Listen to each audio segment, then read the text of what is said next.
So while we're praying, see anybody that's just coming in, please let's use this middle row. Please, please.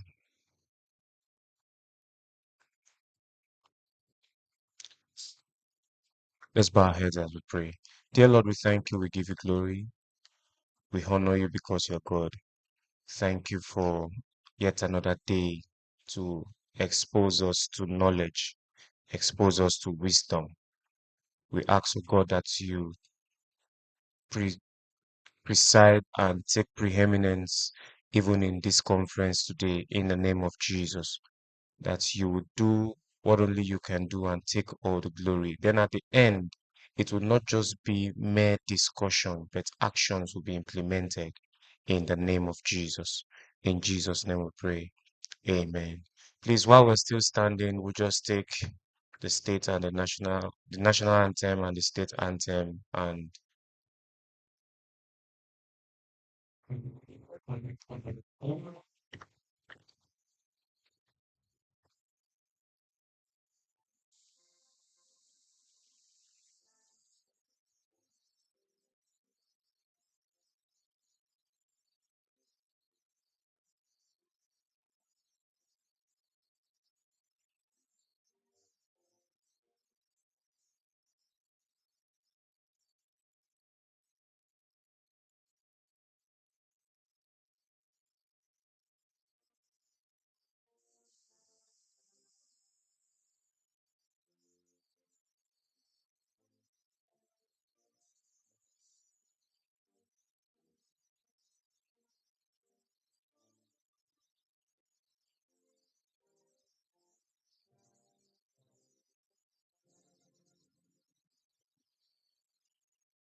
state anthem.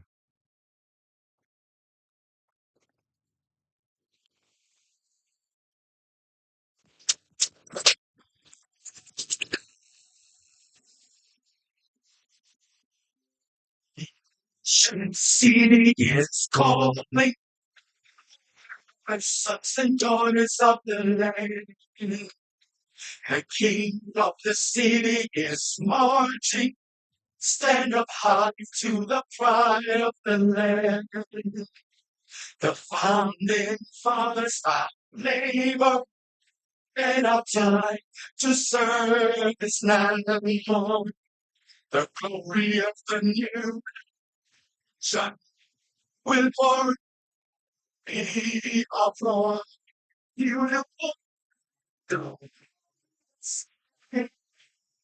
You're the heartbeat of Nigeria, beautiful and glorious. Stars are singing over you. You're the land we want to be.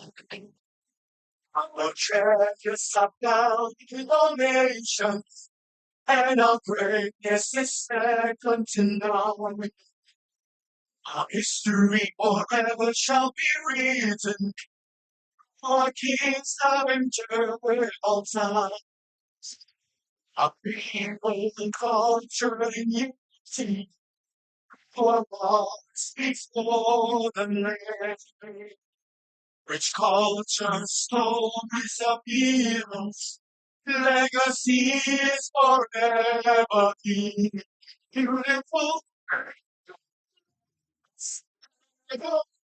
Short it's Nigeria. Oh, yes, stars are singing for you. You're the land people dream to be. Unite and stand with each other. Forgive and let it go. Together we can stand come what minute. And don't be future now is enough. Teach our children to teach their children what our fathers taught. To fear and love the Creator. Only then shall we succeed.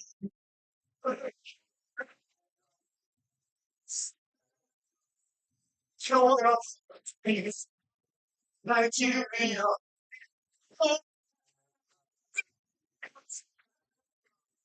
Stars are singing, but you are the land we want to.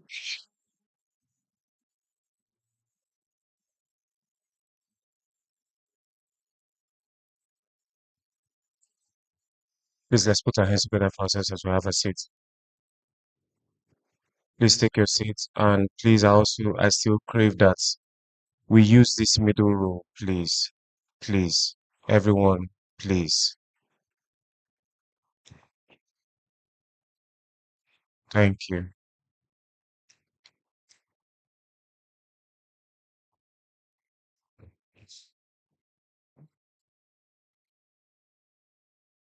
Okay. This is Shelter Conference Day 3, and we are delighted to have you here. Today is public holiday, but you chose to still come. It shows that you value this conference, and we don't take it lightly or take it for granted. While we proceed, we are also happy to have some important persons in our midst that are going to be dishing out wisdom, knowledge from their bank wealth of knowledge to us. And I believe that today is going to be a great time. We're going to have a great time today.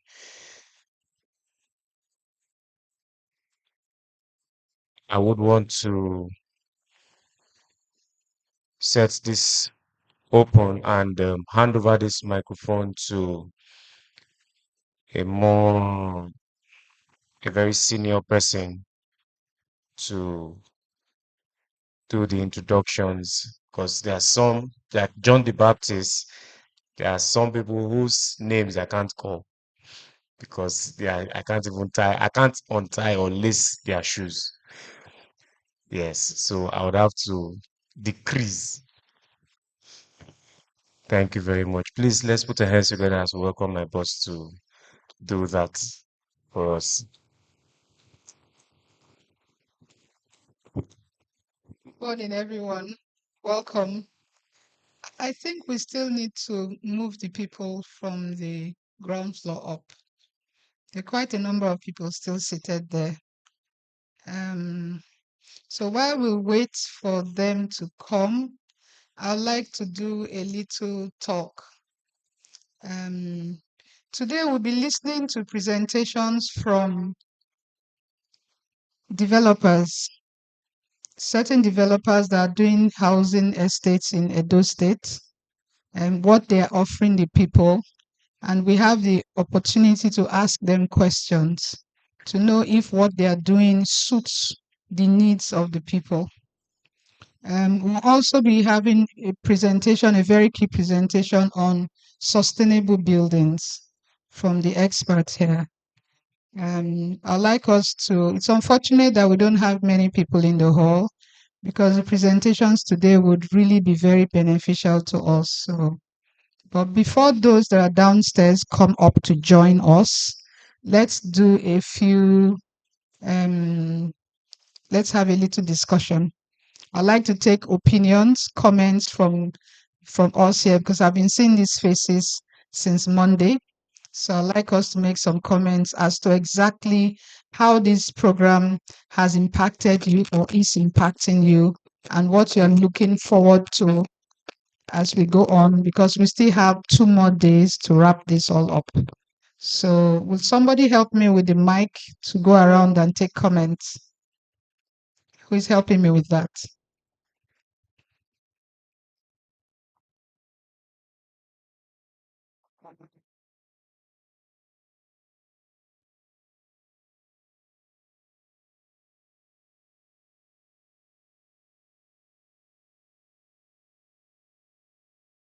Thank you.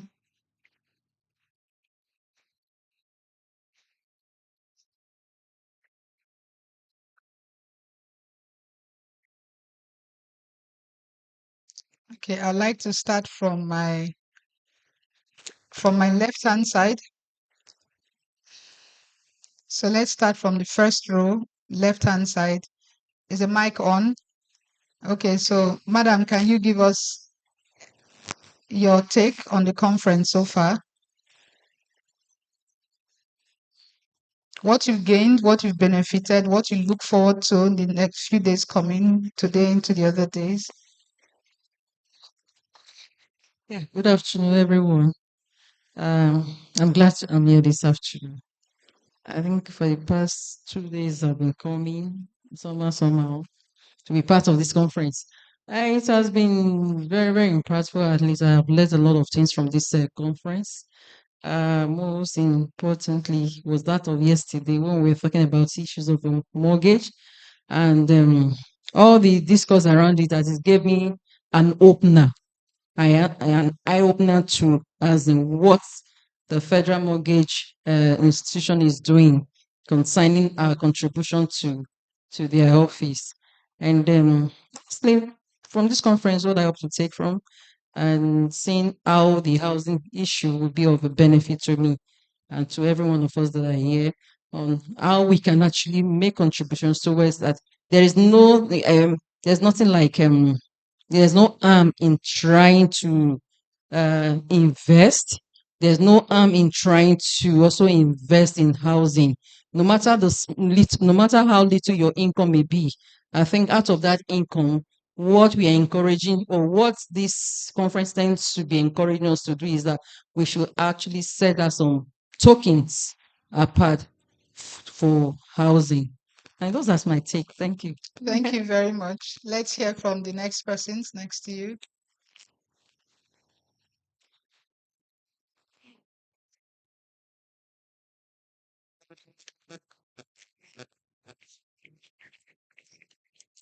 Good afternoon, everyone. Yeah, I've learned a lot from this meeting in regards of um, developing and becoming a functional developer. Yeah, and how to, like the theme of the program goes, affordable housing. So how to know and understand how housing and shelter works.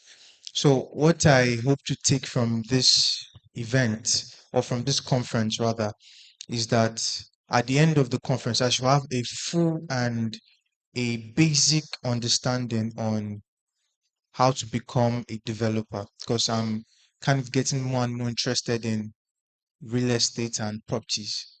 So that's my take on it. Thank you very much. That's a nice one.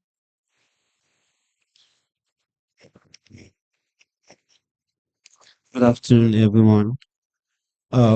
Since on Monday, I've been coming here for this conference, and it's been very enlightening. And I want to appreciate you, Ma, for putting this together because really having such conferences are not common in this part of the state, and you putting this together is really good. And really, this shelter conference has been an eye opener to me personally, and we get to understand that shelter is one of the basic necessity of everyone. In addition to food and clothing, shelter is a key thing that everyone, you know, needs. And this conference has opened up a lot of things, and especially in the area of our policies, that there's a huge gap that needs to be filled because the policies that we have in our nation have not really been effective as they should. So the housing gap has always been increasing. So this shelter has conference has brought in the need for policymakers to see how they can review it and ensure that new agenda, uh, new set of thinking pattern can be can be put in place to ensure that these gaps are put in place. Then also the other aspect is the area of information. Many people are not aware of the opportunities that are available unto them, and as such, they've not been able to key into it.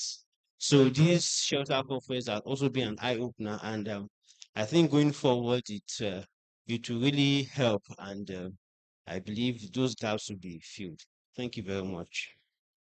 Thank you very much. Let's keep it going.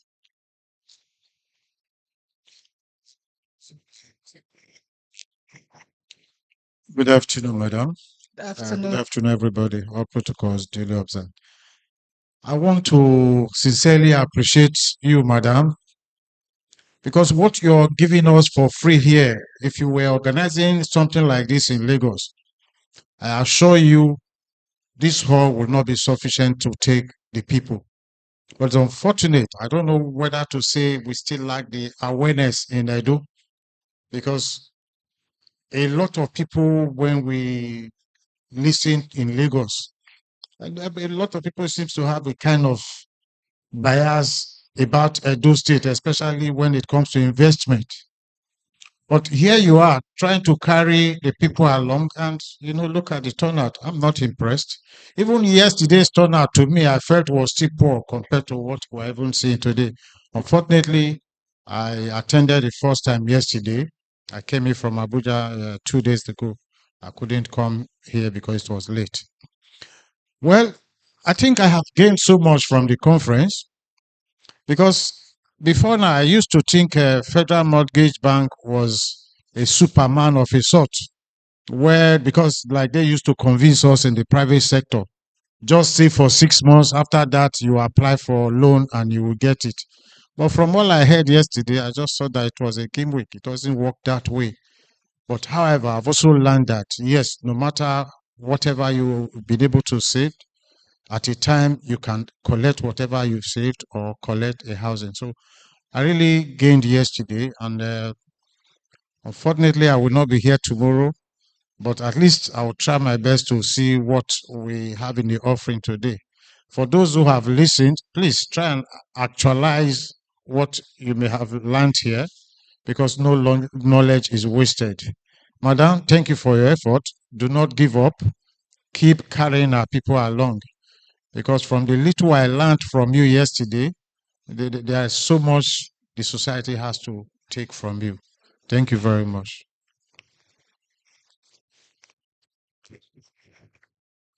Thank you. Good afternoon, ma. Good afternoon, everybody.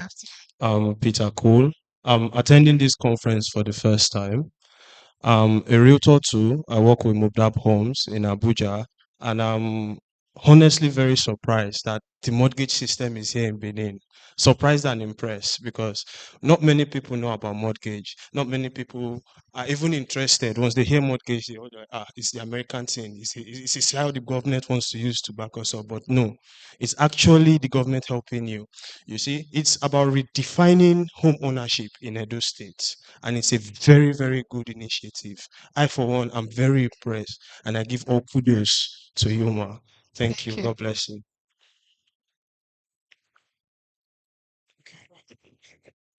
Good afternoon, everyone. I feel very excited to be in this conference. It's my first day today. I actually came in from Port Harcourt to attend this conference. I had some other engagements. That's why I couldn't make it Monday and yesterday. So, but I ensured coming today. So, as a matter of fact, just as our brother said, it's quite disappointing that a lot of people are not in at this event, or at this conference, because shelter is one of the basic necessities of life. And so I think we should be able to do much more next time to sensitize people some more, so that they will attend conferences like this as to look forward to a better state. Well, I look forward to extracting from what will be given out today. And I also want to appreciate you, madam, for this effort. I didn't know something like that, like this was existing in those states. And I will look forward to the vision that I believe God has put inside of you to truly find expression. And the best way we can, we'll give our support as much as we can to see that that vision is actualized. I'm quite impressed, and I'm really going to take so much back to my team. And so we are very sure of what we are getting involved in at the moment. I know you understand what I mean.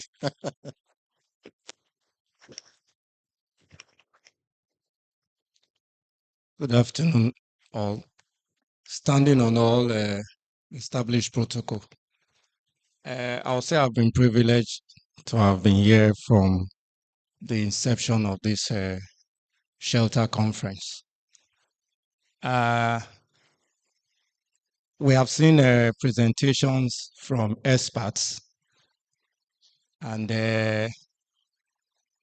yesterday was quite a good one because the Federal Mortgage Bank representative that were here were engaged, and they gave an insight on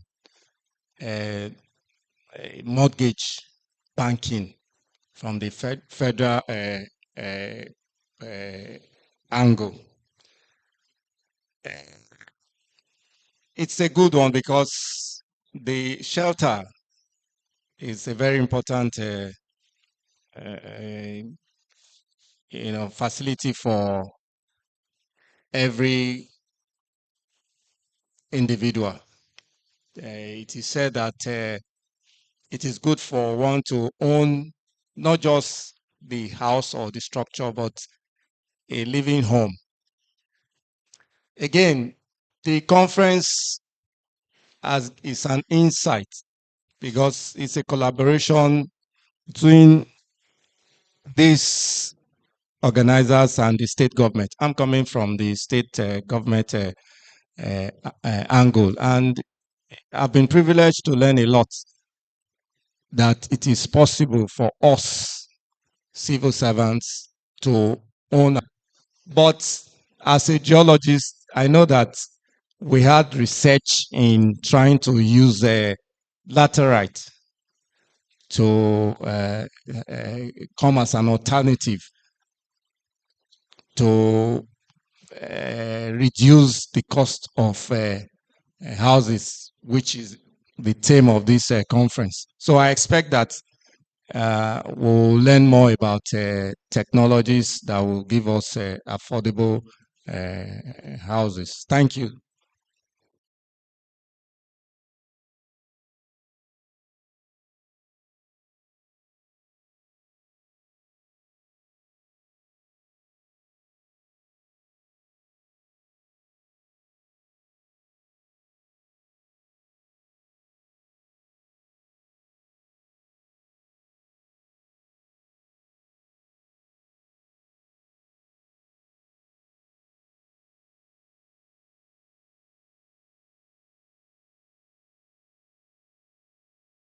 I was here yesterday, and there was this particular presentation that was done by one of the tech guys. He was among the team for the neighborhood turnkey project.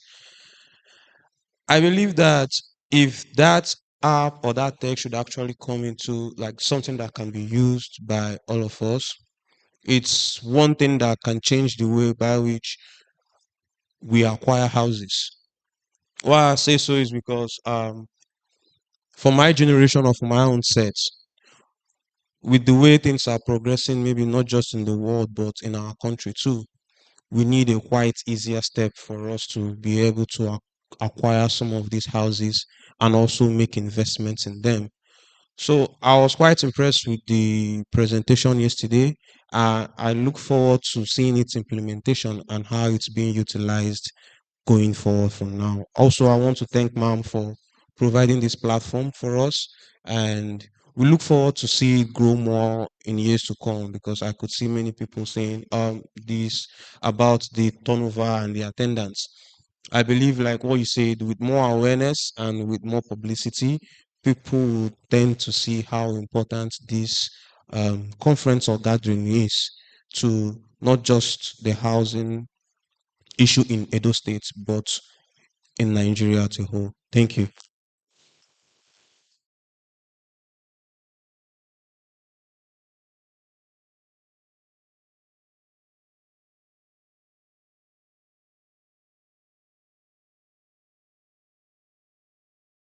uh, on Monday, and I saw something like this. I saw a flyer, a banner outside. So I asked myself by the roadside, I said, "What is going on here?" And I found out that it was a conference, shelter conference. I said, "Wow." Well, everybody, an average Nigerian, even if you are not an average Nigerian, you need a shelter and you have a home you are living. So I told myself, even I myself, even if I have one, I will also need another. So I will not say much. I just want to give kudos to this organization and the presenter that bring forth this progress that we are seeing today. But there's something I want to say is that I don't know if you people have done so much jingles on radio, broadcast, and televisions, because this might go a long way to reach people. Because as we are talking right now, even on social media, people are Facebooking, WhatsApping, and as they are doing that on their phone, they are getting information from televisions and radio broadcast. Because as we are here right now, technology have gone so far. As one of the viewers was talking yesterday, even with your hands, you can put chips on your hand and you can be operating technology. So I will advise the presenter to go such a long way, because I can see it with a clear vision that with this, there will be huge progress in this conference. Thank you very much.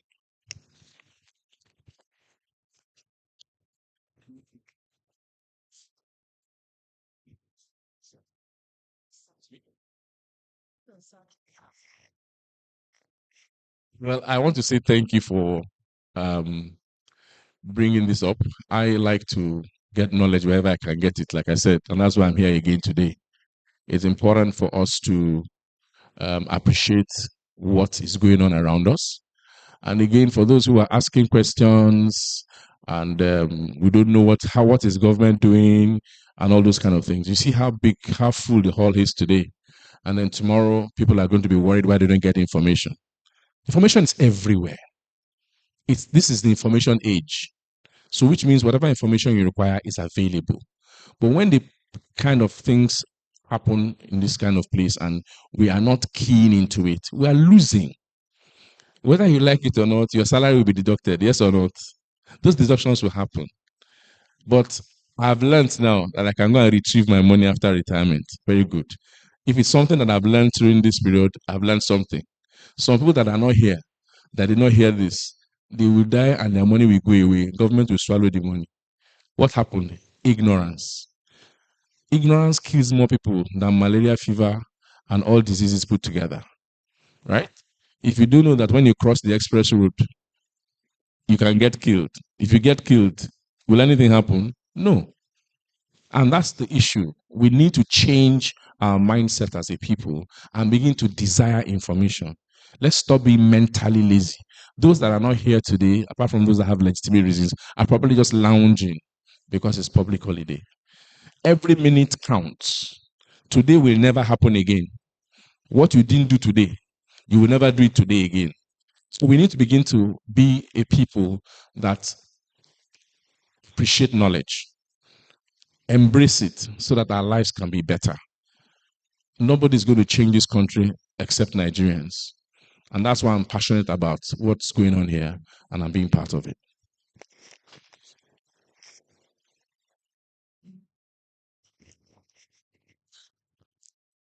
So good morning, everyone. And let me first say thank you to every single person that is here on a public holiday. I came in from Lagos, and when I came in, I actually forgot that there was going to be a holiday. And I was worried that because of the holiday, people will not turn up. But I believe in it doesn't have to be everybody. The ones that actually come are the ones that have the passion. They're the ones who want things done. So the same information that will pass to a hall full is the same that we're going to pass to people who are here. And in that case, you are the winners. So I want to say, let's get ready for a very interesting day. Even though it's a public holiday, you are going to have fun. It's going to be a relaxed atmosphere that we'll have. and it's going to be a lot of learning. So just get ready. Thank you.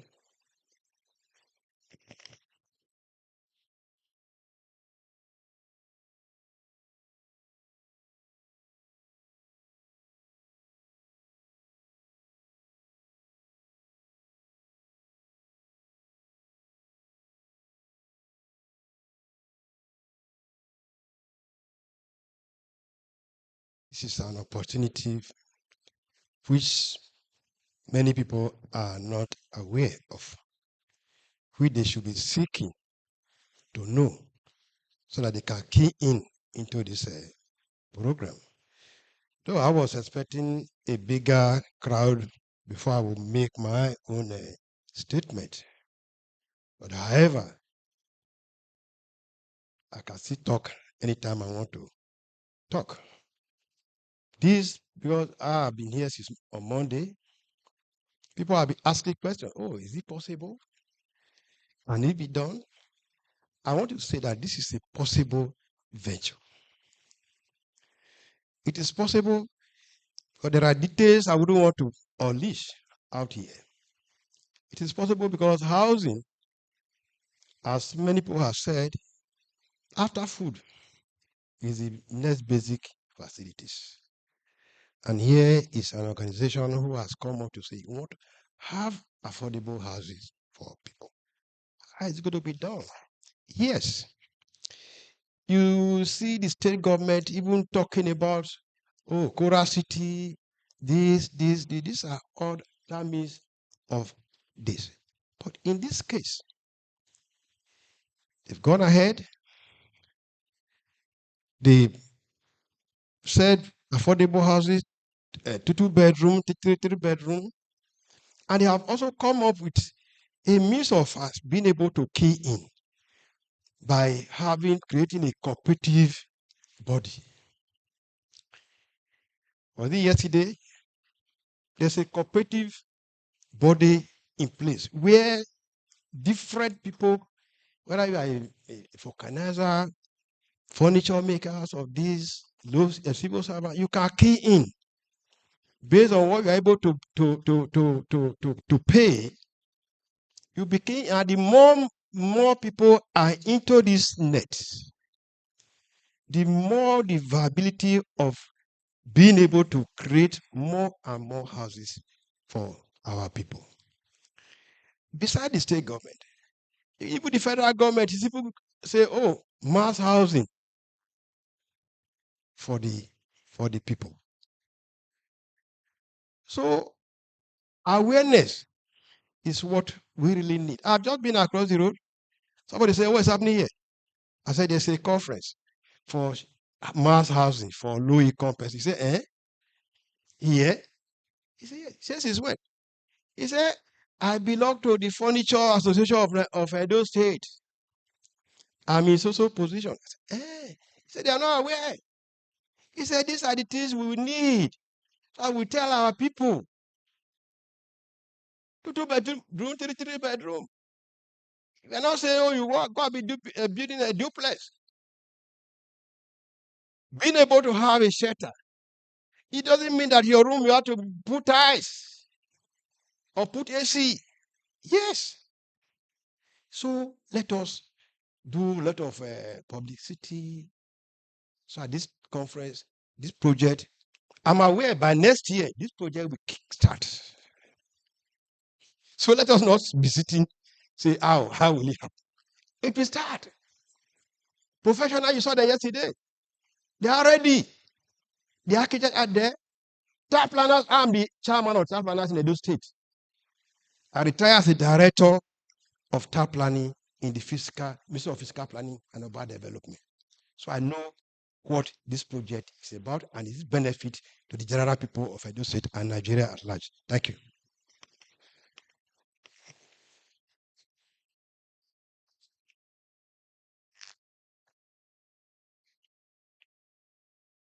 Thank you very much. You didn't ask my executive ladies behind to make their comments. Why are you excluding them? The ladies behind, yes.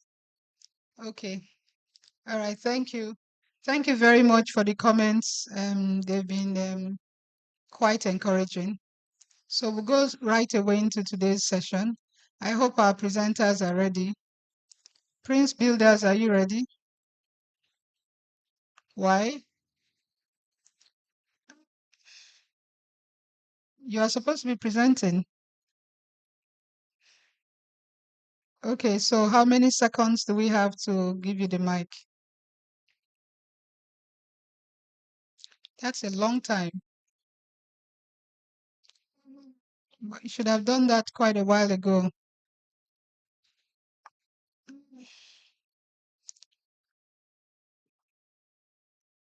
Today we're featuring developers and their projects.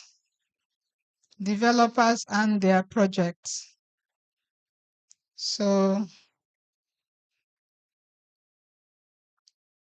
developers are not ready. We should carry on with other things. Where's WTF?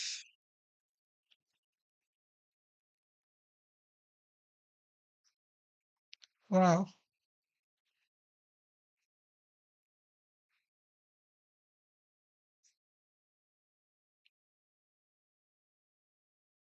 Okay, so let's give them a few minutes, maybe 5 minutes to come up.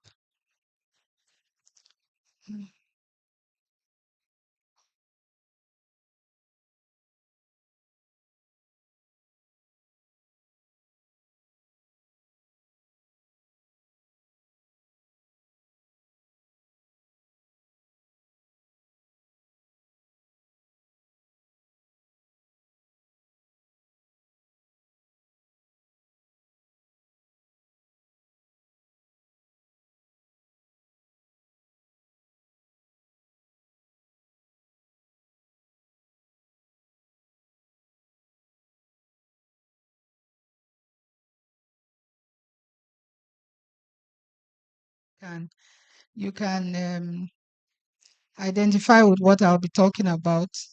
Within the last few years, real estate appears to have been picking up in Benin City. Even though we are not too happy with some of the directions that the developments are taking, but we're happy that real estate is beginning to happen in Edo State. In the past, people only depended on houses done by government, but now private developers, private investors are entering into the market. That is good because it means more houses will be provided. But we are now concerned about the quality of houses, the type of houses, whether they suit the people who need the houses. And that's why engagements like this are important. So as they present, we expect that we'll ask candid questions so they can take back what may help them to adjust to suit the market better. So if they are presenting to us houses that are too large, we can raise the concerns to say that we prefer smaller houses. And if the houses are too small, we can raise our concerns to say we want bigger houses or we want houses with higher headrooms. So we have the opportunity to interact with them and they too with us. 2 months ago, I attended an event in Abuja and I tried interacting with several mortgage banks and developers, inviting them to come to Edo State to invest and do business. And I kept hearing the same remark. What's happening in Edo? There's nothing happening in Edo. Why should they come to Edo? Heartbreaking, but it's the reality that most people are not yet interested in Edo State. And I believe that as we go on with these kind of interactions, the market will grow naturally. People will begin to see that the market is real the market is growing, because what makes investors to come into a space is when they see that there is a market. So as we encourage this market, we believe that more investors will come in, more mortgage banks will come in, so that we can deliver houses at a faster pace. We said yesterday that Edo State has an approximate number of 400,000 housing deficits. And I remember also saying that that number is not foolproof, because physical count and research shows that it's about 3.5 million. So the issue now is, what is really the truth? There's also another side to it. Whether the number is 400 or the number is over 1 million, the fact still remains we need to start producing houses in decent environments for people to live in. So that drive is what we should have. If we focus on just the 400, which is the current estimated statistics, 400,000, if we say we want to solve the problem in Edo State, for instance, and we say we want to solve the issue of the 400,000 houses, how many houses should we develop every year in Edo State? Who is going to do that maths for us? How many houses should we complete and hand over every year in 10 years if we are doing 400,000? 40,000 every year. Am I correct? 40. If we have 400,000 deficit, no, 10 years. Yes, and we want to solve the problem in 10 years, over 10 years. It means we need to deliver 40,000 every year. You see how massive the market is. That's why it's not what only one developer or two developers or three developers can handle. And that's why I always say that the more developers we have in the state, the better and easier it will be to solve the problem. The more people that are in the system tackling it, the easier it will be to tackle it. So the market is big enough for all of us. So collaboration is key, not competition. Collaboration is the emphasis, not competition. Thank you very much. Thanks for being here. Are we still getting ready? We're still getting ready. Okay. So we will keep the side comments going until they are ready for their presentations. We are, by the end of this conference, we'll be opening up entries for people who would want to be developers and people who would want to be contractors in the real estate space, because we're planning trainings, capacity building for people, so that we can have more skilled or capable hands to join the industry within the environment. There are a lot of well-meaning developers that are around Nigeria, but not many of them are ready to come here yet. But we need a lot of work done here. So once we can get some of these trainings done, and then we can find a way to have some kind of partnerships with the older developers or more experienced developers. So it will be like a mentorship kind of thing. So you can learn from them. And after a while, you can now run things on your own. I think that will help the system. We would also see how we can collaborate with consultancy agencies that can help with establishing teams, business teams.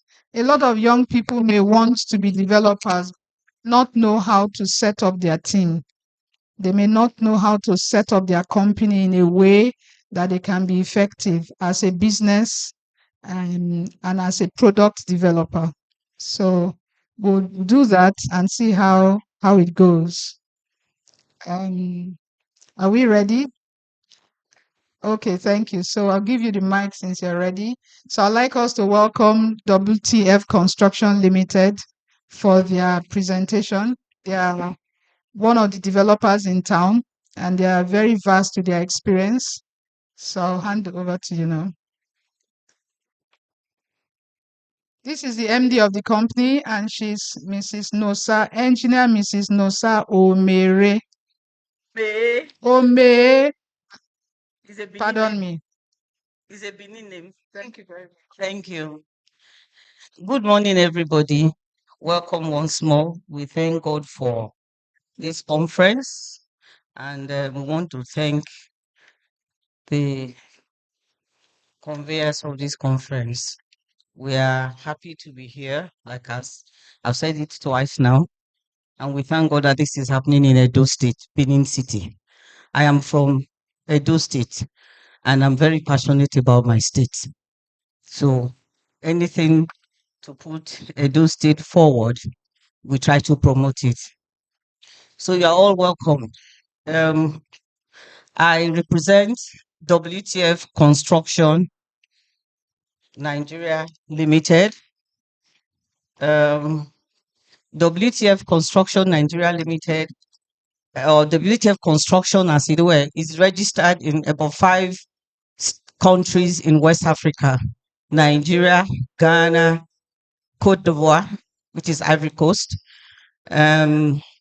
Sierra Leone, and Liberia. Those are the countries where we are operating. We started in Nigeria before we moved to other parts of West Africa. The parent body is in Kansas, USA. WTF, World Ties and Forms Incorporated, is in Kansas, Shawnee, Kansas, USA. I met them in 2008 in one of the concrete shows in Las Vegas, USA. And I got interested in what they were promoting in that particular conference, and then decided to look further into what they were doing and see how we can bring them into Nigeria. WTF, World House and Form USA, came into Nigeria for the first time in 2009 to come and participate in the development of Rainbow Town. Rainbow Town is in Port Harcourt, River State. Transamadin is the location. Some private investors took advantage of the system and also built their own estate using the system. I would quickly, because the main object of my presentation is to talk about the building system. It's a mass housing system that produces houses very rapidly, solid, affordable houses, and in record time. It can also do luxury high end. But what we're talking about here today, yeah.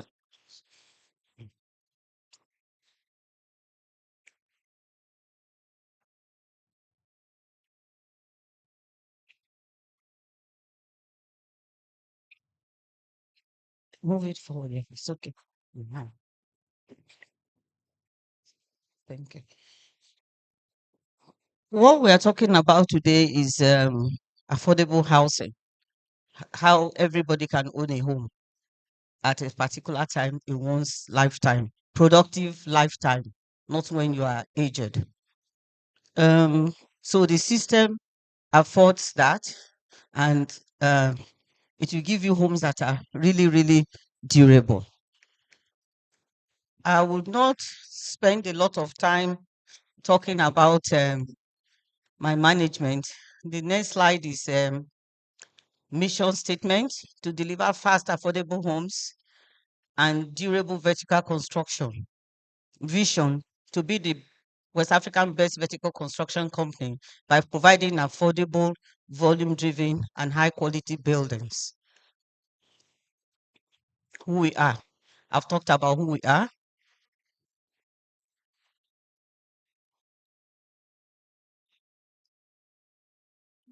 Please continue to just go down the slide.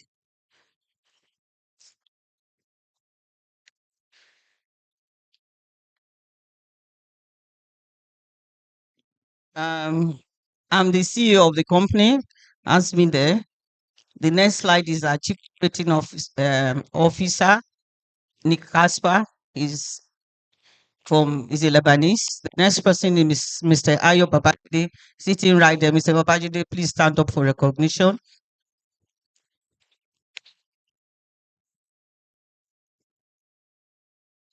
You have Engineer Tonda. This is one of the best engineers. I'm talking of best engineers that Nigeria has ever produced. One of the best engineers Nigeria has ever produced. He's still very active in engineering.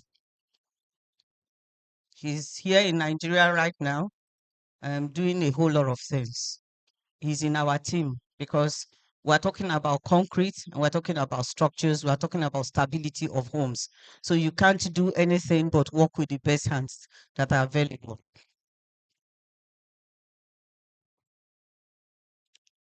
Please go to the next slide.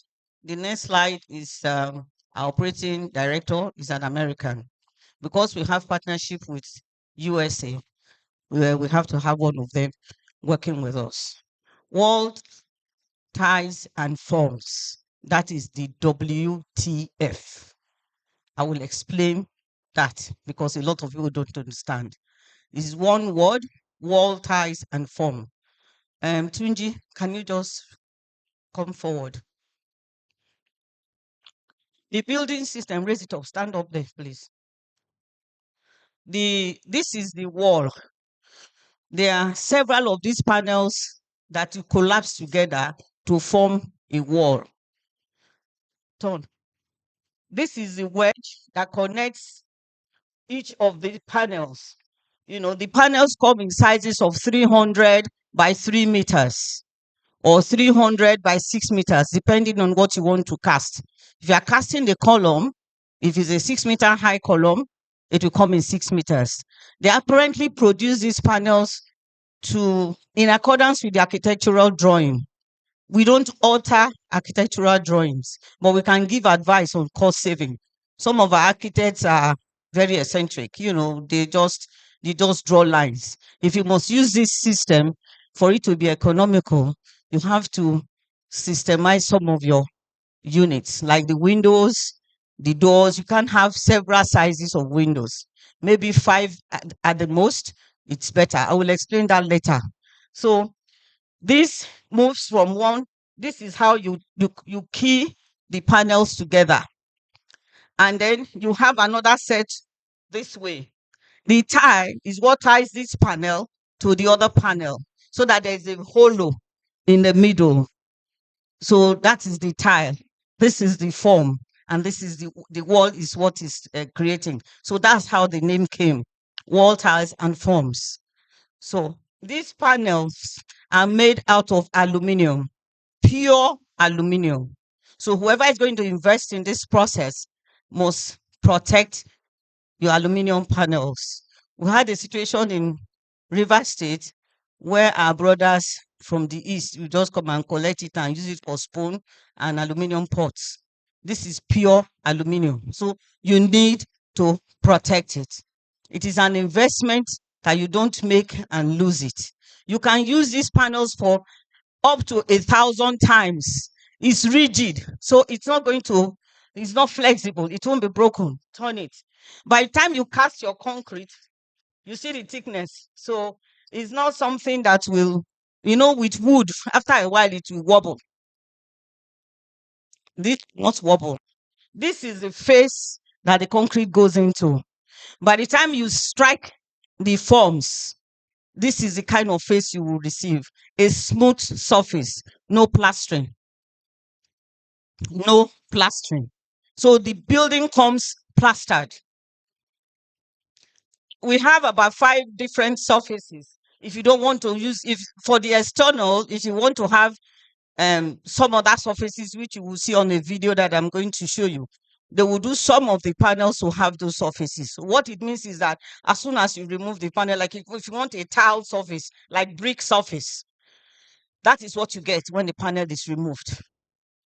You just paint. Our slogan is a bungalow a week. That is our slogan. A bungalow a week, from substructure to finish. And that is the truth. I we don't quote our discussions. We tell you how it is. So that is the panel, and this is the way it comes. But it comes as, they will produce it enough to meet up your designs that you want. Usually, if you have 5 or 6 house types, they'll probably produce 2 sets. And they will put conversions, what we call conversions, to be able to move from one building type to the other. And then you have the window finishes, you have the door finishing. These panels can give you skirting. These curtains that we're doing with tiles, it can come with skirting. It can come with cornices. So once your building is poured and you pour today, you lose the panels the following day. It does not have to stay for 1 month. The carcass of the building, the full frame is standing with all internal partitions, with your first fix M and E in position. How do we do this? I'm going to play the video for you to watch before I will explain how we do it. Because when you watch the video, and some of these things that I'm saying now will make meaning to you. Please, can you click on, just be going. No, go up. You will see a slide that has the panels.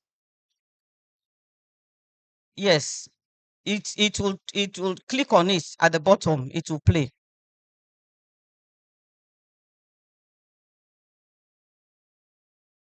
Volume. Please, can you give it volume?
Africa and the Middle East.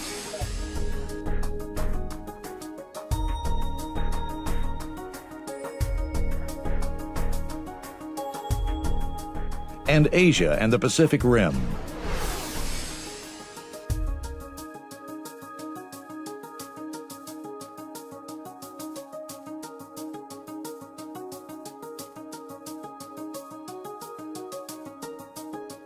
This worldwide success had its simple beginning in 1976 when Orville Engelken and Ross Worley founded Wall Ties because they had discovered how to manufacture aluminum forms better to achieve a longer-lasting form.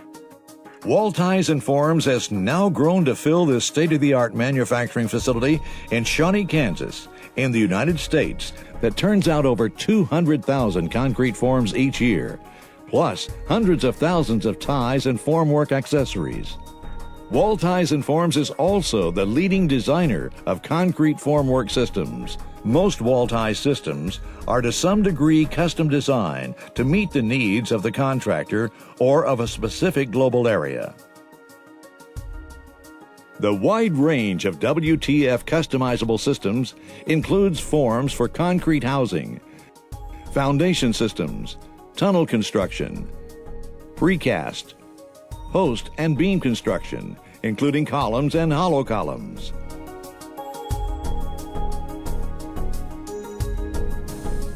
Wall and deck systems serve almost any construction need, single-story or multi-story. The forms integrate stairs, window details, balconies, and various decorative features with exacting precision. Wall forms are now available with 5 surface textures that accurately resemble stone, block, and brick. WTF also manufactures forming systems to create pools, spas, stairs, fences, protective walls, agricultural, and animal confinement systems. Why have WTF systems established such universal worldwide success? The answer simply is, no other system can match WTF formwork flexibility to handle all design conditions. 3 factors account for this: quality and appearance of the finished construction, precision, and cost savings. Concrete surfaces are smoother than with wood forms, greatly reducing or entirely eliminating costly surface plastering. Decorative surfaces can be used for an entire wall or as accents, as in these finished projects. Shapes, dimensions, and surface textures will be uniform floor after floor, building after building. The dimensional accuracy also results in consistent fittings of doors and windows, and allows plumbing and electrical fittings to be prefabricated with a certainty of an exact fit. The walls and slab may be poured in the same operation, increasing efficiency and producing an extraordinarily strong structure. As for efficiency and cost savings, note the size of the crews that are able to set forms for columns, walls, and decks in these video shots. The largest panel weight is not more than 35 kilograms, 77 pounds. This enables a single worker to handle the WTF formwork components. The system can be erected by unskilled labor and without the need for hoisting cranes. The form panels are secured by steel pins and wedges with formwork ties. The only tool required is a hammer. Quality aluminum forms can allow construction cycles of 1 or 2 days as compared with a week or more, depending on the size of the project. The forms themselves, properly maintained, last 1,000 uses or more and eliminate the need to import wood into areas where it is scarce. Labor costs are up to 85% less than with job-built forms, and typically 15% lower than with block construction. The WTF formwork system has been used in the construction of hundreds of thousands of structures, including residential and commercial structures in single-story, low-rise, and high-rise construction, and has been proven to be very successful in the construction of mass housing projects worldwide.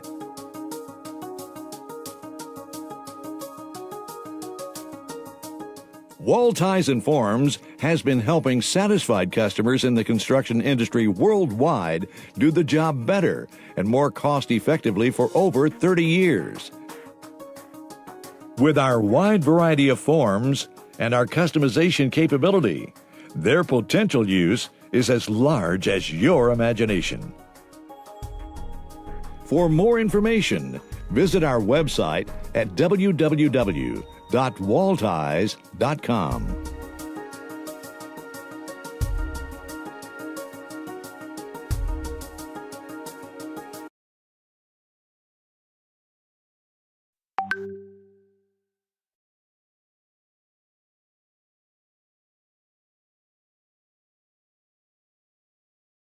We have about all the material, the soft software, even on server. You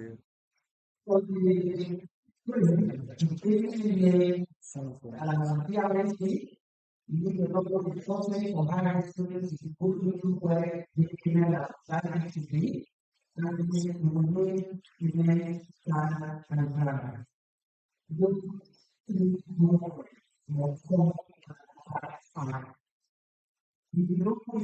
Ready for it, don't go into it because you are going to be tying down money. But if you are ready for it and you have a chain delivery system that is not faltered, then you can deliver at the time and the speed we're talking about. Because of this, the way we normally would build, wherever we are, we try to get a quarry close by. Either sign an agreement with the quarry owner or own your own quarry. The advantage of owning your own quarry is that the quarry dust that comes out of it can be used as a sand for casting your concrete. It becomes stronger. Own your own quarry if you can. Have an agreement with a quarry owner. Have the distributors give you cement in bulk, not in bag.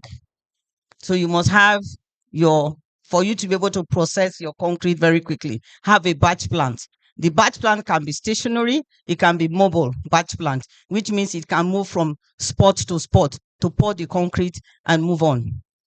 While you are doing all this, preparing that, the plumbing and the electrical, because you are using a customized system, you can prepare them in the workshop, cut them to the exact sizes that you need.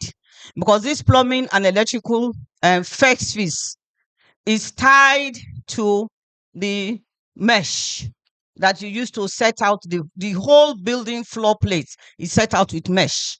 Then you tie your plumbing and your electrical with just binding wire, nothing more to it. As soon as you finish that, you will test the plumbing and make sure you get the required bar.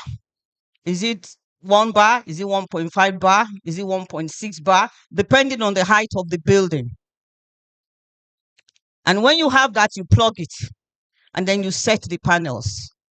This system teaches you to it's like a factory system. The crew that is setting the BREC is one crew. Those are iron benders. It's a specialized trade. The M&E is a specialized trade. The people who fix the panels can be anybody, because all they need to have is the hammer to be able to fix the wedges and pin. We do train. Like we're going to be building a Morton garden in this system. We have a lot. We signed with ESDPC. We're doing 240 units. We're building with WTF. And I think that before November next year, before my dear governor leaves, he will commission WTF site. So we're building with this system. And you have this ready. As you are finishing your carcass, you can start your tiling the next day. No plastering, no lintel, because it comes with the system. If you want your skirting to come, it comes with the system. If you want your cornices to come, it comes with the system. If you want to roof with concrete, it comes with the system. So you don't need to worry about carpenters at all. The minute you remove the panel, the building is standing. You do your tiles, and then you fix your second fix for M&E, you paint. You are out of that place. The next people that will come in are those, if you are finishing, maybe those who are coming to set the kitchen cabinets and the wardrobes. These are being prepared in the workshop. So you just come in and you move it into place. So you can actually finish a bungalow in a week, because a bungalow takes 20 minutes to cast. It takes the panel setters 3 hours to set, depending on the size of the bungalow. So the crew that delays is the M&E. So ensure that you have a good electrical and mechanical company working with you. That they cut their pipes down, not that when they come, that is when they start measuring. They have the drawings, so they prepare down. So you just come, you fix, and you move on to the next building. So it is a chain system of operation, but procurement is key. So once you have your procurement in place, the building will move at the speed of light. If you are doing multi-story buildings, you don't have to wait for 21 days to move to the next floor. If you cast today, by the next day, the people setting the BRC are setting the BRC. Somebody was talking about strength of concrete yesterday, and he says, oh, they should be able to reduce or modify. Our system comes with a concrete testing machine for you to be sure that the concrete you are using meets the requirement. Some people will, instead of using 124, they will use 136 because they want to save money. The building will crack. With us, we put a little bit of additive so that when it's set, it comes out smooth. And when you put additives, the concrete moves faster. So you use less concrete. So there's a lot of science involved in it. So this has been done in Nigeria. We've done buildings in Nigeria. We'll get there with this system. So it's not that you are saying it as, oh, it is somewhere in the US. No. Buildings have been done in Nigeria, buildings have been done in Ghana, buildings have been done in Cote d'Ivoire, buildings have been done in Sierra Leone by WTF Construction Nigeria. So we know that it is possible. But there must be the will and there must be funding, and it will move. We are available to serve your need, but be willing to offtake. So that is the system. Some people are I'm going to allow you to ask questions, but I'll just preempt you. Some will tell you concrete homes are hot. No, concrete is cold. It's cold. So a concrete home is not hot. And of course, there are going to be windows. So it's not something that is locked up. What is the advantage? An armed robber cannot come into a concrete home. He must come with a lot of tools to break down your wall. You don't have walls cracking. You don't have plasters falling off after a period of time. Watchword, the water to be used must be clean water, no impurities, and not salt. If you use salted water, your reinforcement will collapse. If you look at buildings that we see today, see brown things coming out, it is because they've used salted water. Whether you are doing normal construction, you go and use salt water. You don't know the source of it must be clean. It is the water that you can drink. That is what you are supposed to use for construction, whether it's WTF or normal construction. So that you don't have your buildings maybe lasting only 15 years and it's gone. That's why buildings collapse, because they are using waters that are not clean. The sand must be clean. Sand in the Niger Delta has salt because it's coming from sea instead of river. The sand that comes from sea is salted sand. The sand that comes from river is clean sand. So if you use salted sand to build your house, it will still have the same problem. It will crack because the salt will easily disintegrate the cement and disintegrate the reinforcement. So this one is free of charge. You just collect it so that even when you are building for yourself, a lot of us know how to build for ourselves. You'll be able to watch what is being used for you. So you must make sure that the materials you are using meet the standard as required by engineering process. This is always there, but a lot of times people just cut corners because they want to make money. So for us, when we set up in a Morton Garden, we're going to set up fully. And when we start, we will invite people to come on the first day. By the time we set the panels and we cast, we get the crew there. When we lose, we get the crew there, and it will be on air. So you see that it is not, and they are going to be Nigerians. We are going to be recruiting our workers from that local government. We get the use from there, we train them. We do train, and we give you certificate after training you. The people we used in Rainbow, today, a lot of them are building for themselves.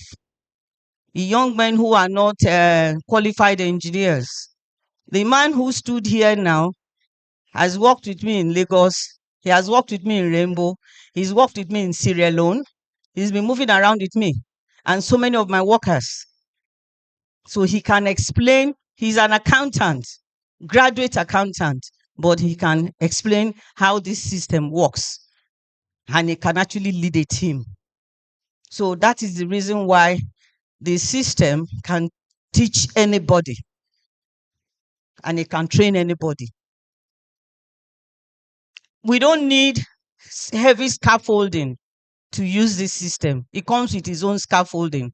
Around the building, as you are going higher, there are what we call wedges. They bring it out, they put floors. You climb on it and you move around on that floor.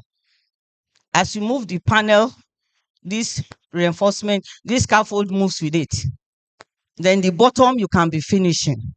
In traditional construction, you finish from top to bottom.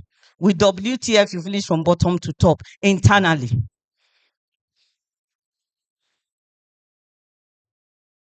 So it saves time.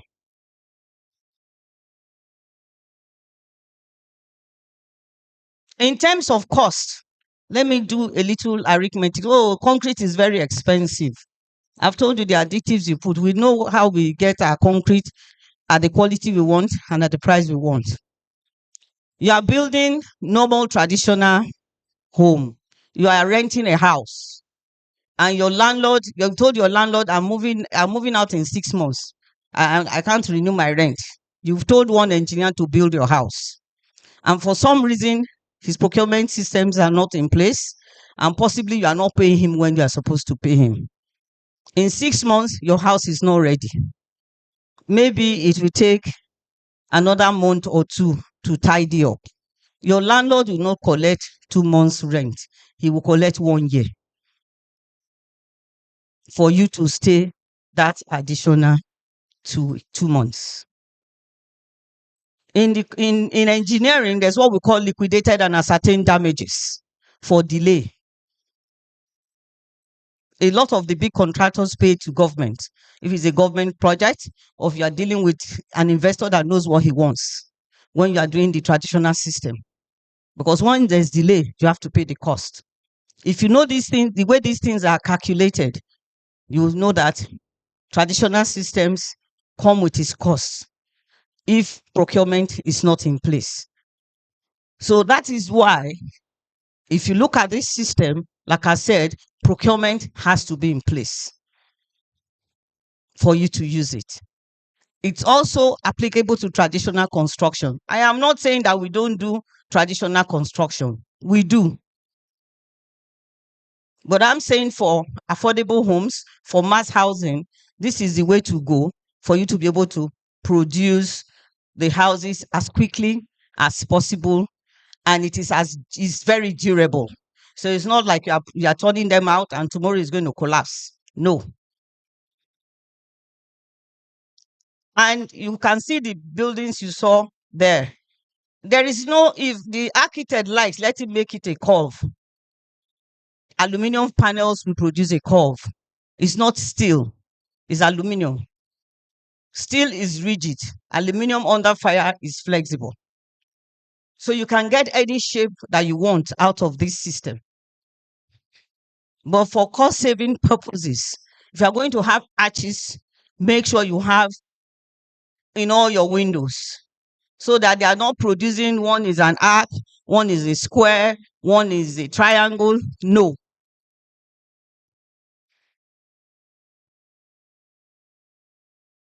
The people who are producing this system will normally go, the agreement we have with them, they are put on ground. They will come to Edo State. They will train Edo indigenes to set these panels. and after that they go. But they will come from time to time to check what is going on. They are the only group in the world that go for training. Some people will sell you the system and they won't even tell you how it is used.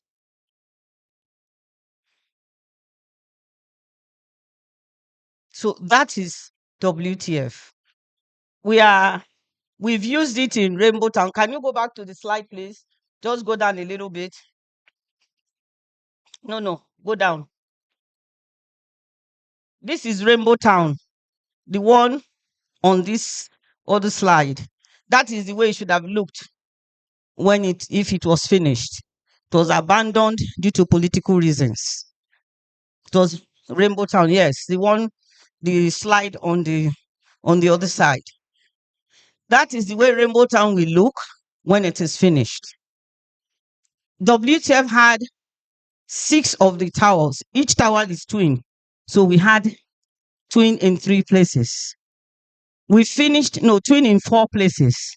We finished twin in 2 places, and the other twin was, these are 15-story high buildings, stopped at the 10th floor.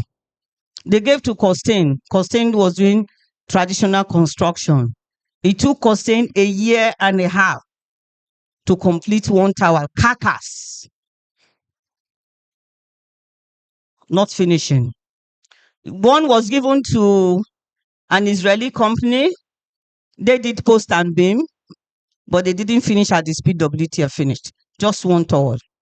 They gave an indigenous contractor who never did anything, collected his money because he saw it as political patronage. By the time Amechi moved on, the new governor came and said he's not doing Rainbow Town. So money is tied down there. The terrace houses were done by WTF. It's all complete. People are living there. This would have been the most beautiful estate in Africa if it was completed, or when it is completed. It has offices, it has schools, it has hospital. The central building is a block of office, and it has a helipad on top for people to come land there. And it was to be powered by gas, not NEPA.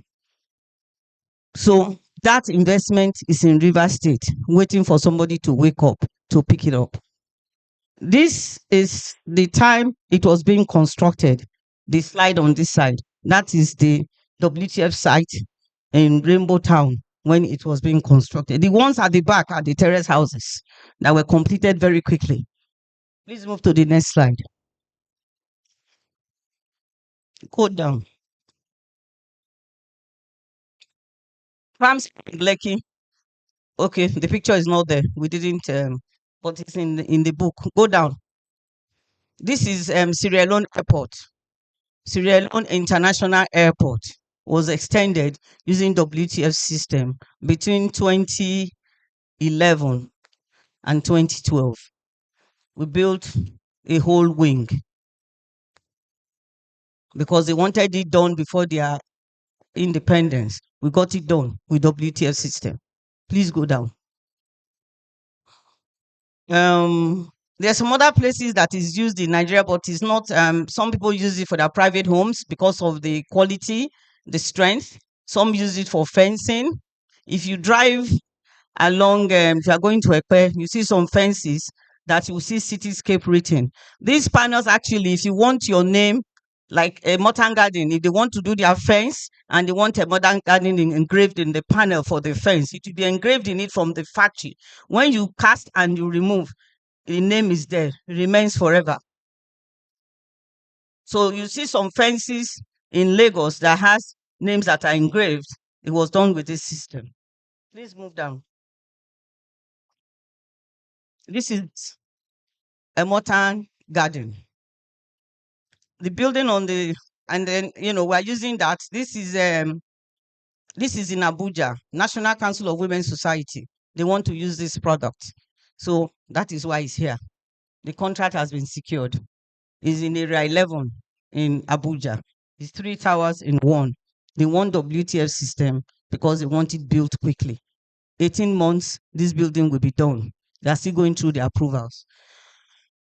This is an estate in Abidjan. I'm in love with that country for so many reasons. I won't talk about it.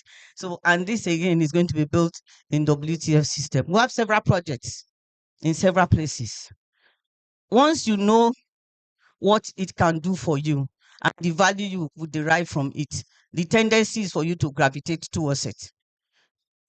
As long as there's sincerity of purpose, that you will not build for people and they will refuse to pay.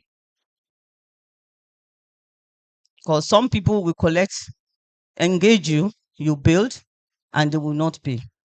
WTF is being owed 430 million on Rainbow Town since Amechi left office. Nweke did 8 years. So you can imagine. But we, in Edo State, we are building and selling. So we are not afraid. You want to ask questions? So we are not afraid. So the import of this basically is to let people know that there are systems that can produce homes quickly and solid homes, and on time. So if you want to own a home, somebody was talking about signing up with a cooperative. You sign up with that cooperative, they pay us, and you continue to pay them because we would have delivered homes to them. Thank you very much.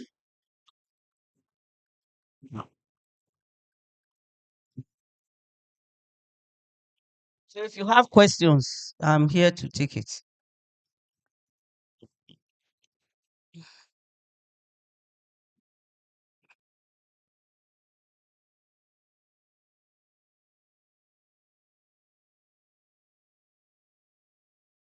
Yes.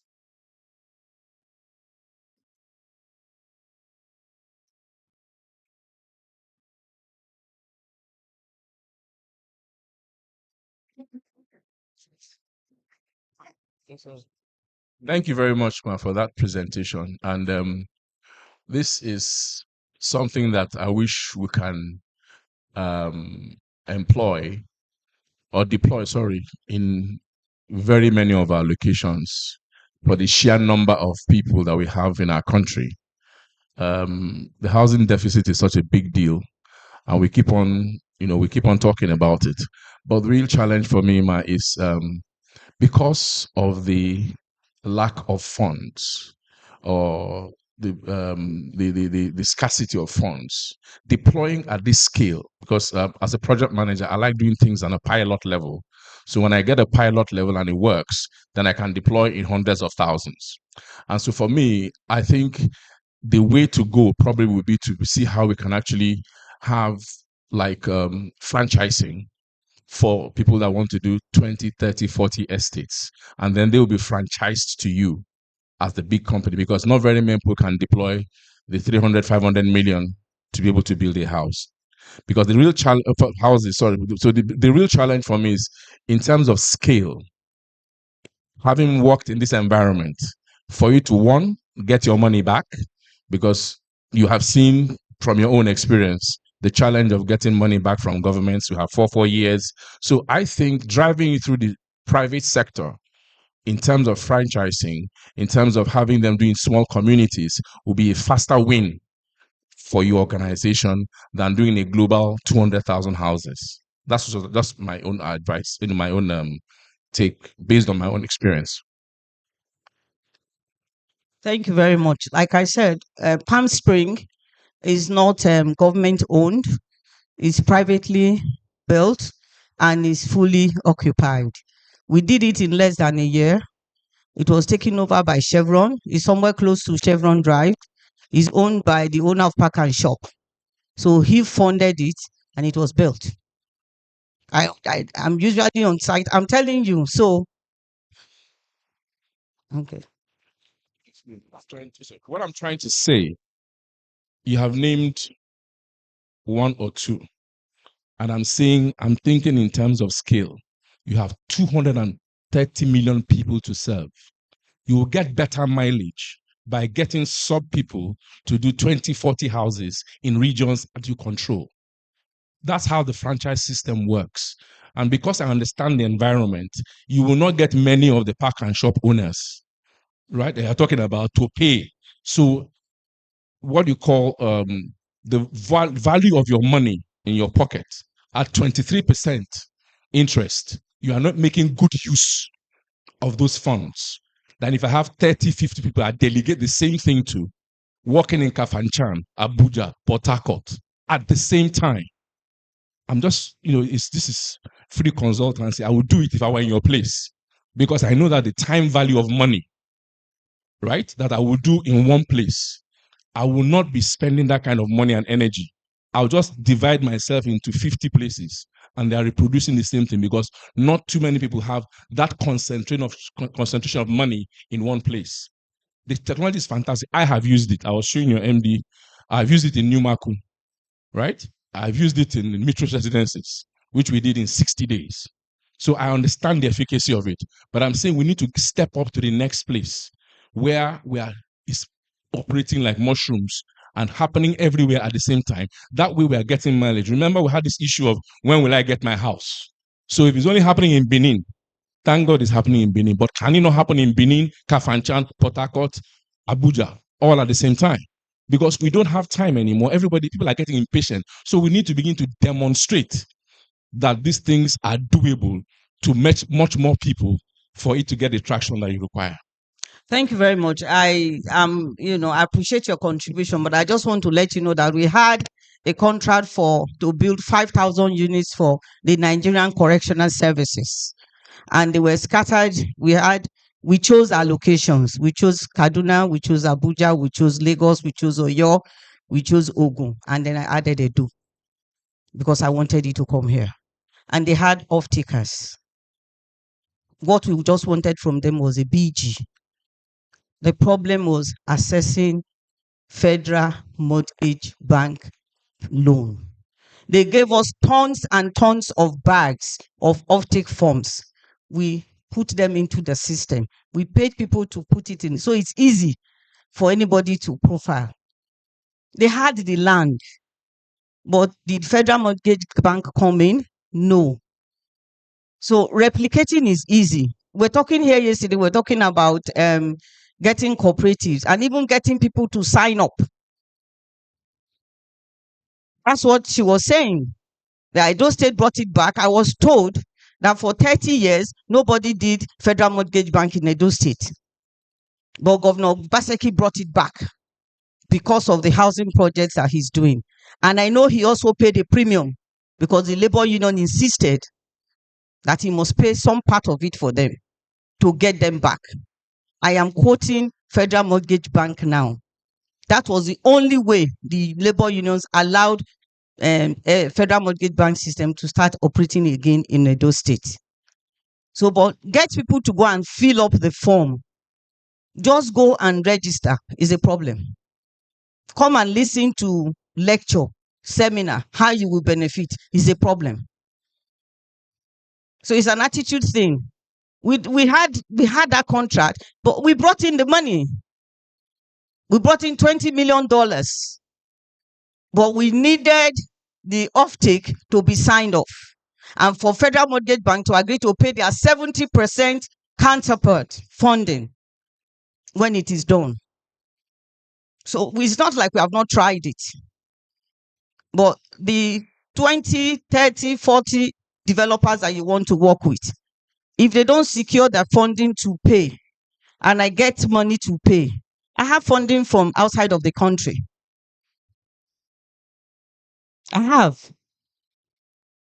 But if the people we are talking about now cannot organize those who want to buy the house to access a mortgage, how am I going to get my money? So I understand what you are talking about very well. It is good to do it. We are willing to do it. We are happy to do it. But the mortgage system must work. Yeah.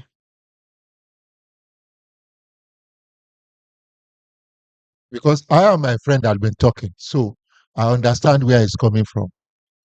He is a professional architect. He's building.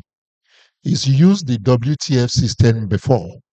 So he sees how beautiful it is, how workable is it, how quick it constructs. Now, what he's saying is that 5,000 houses can be built quickly. But look at it like this.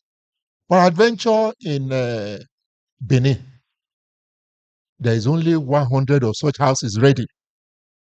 And then in Lagos, somebody wants to build 200.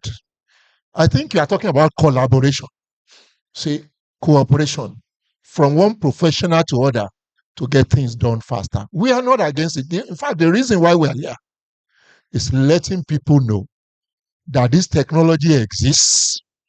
This technology is usable. You could see Madam took so much time trying to tell us how it works so that we can interface professional to professional. And we can say, look, before you can use this system, you must design the panels to serve your purpose. So, 2 days ago, we were talking about uniformity of building designs.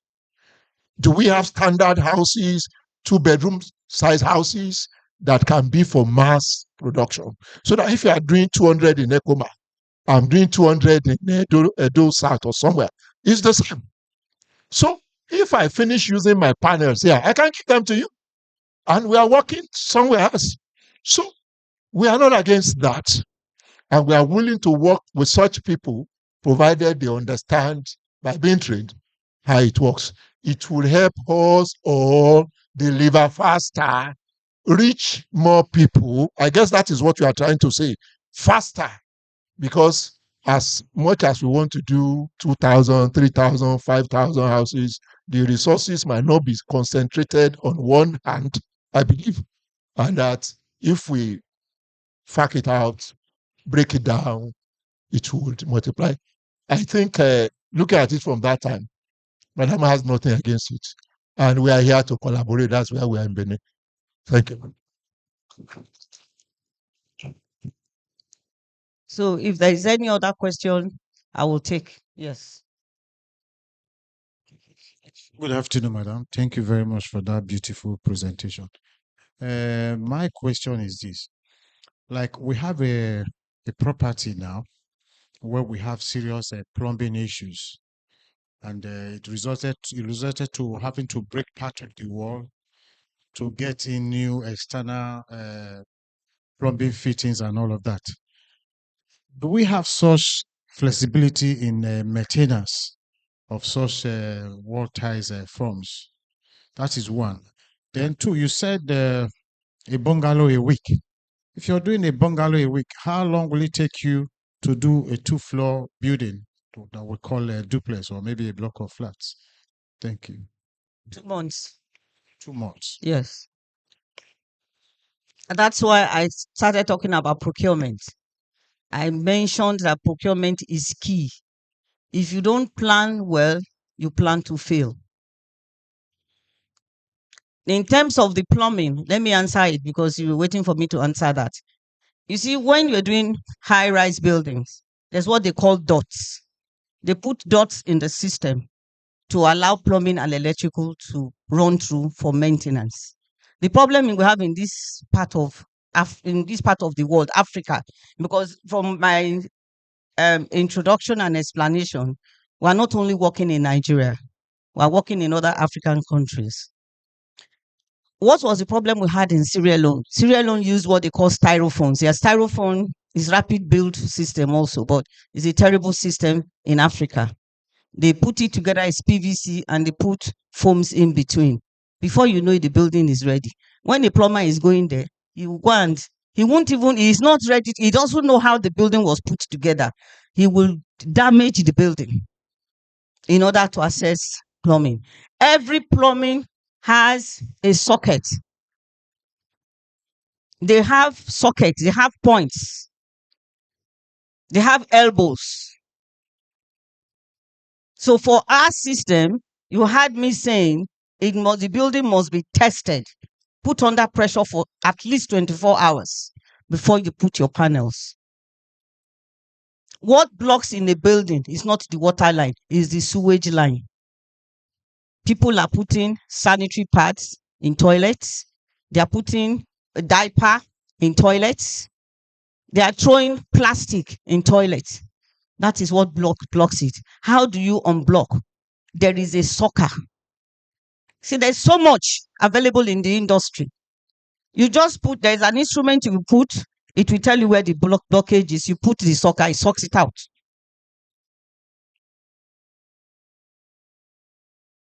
So if we build for you, at least we'll maintain for 10, 15 years. Then you can train people to take it over.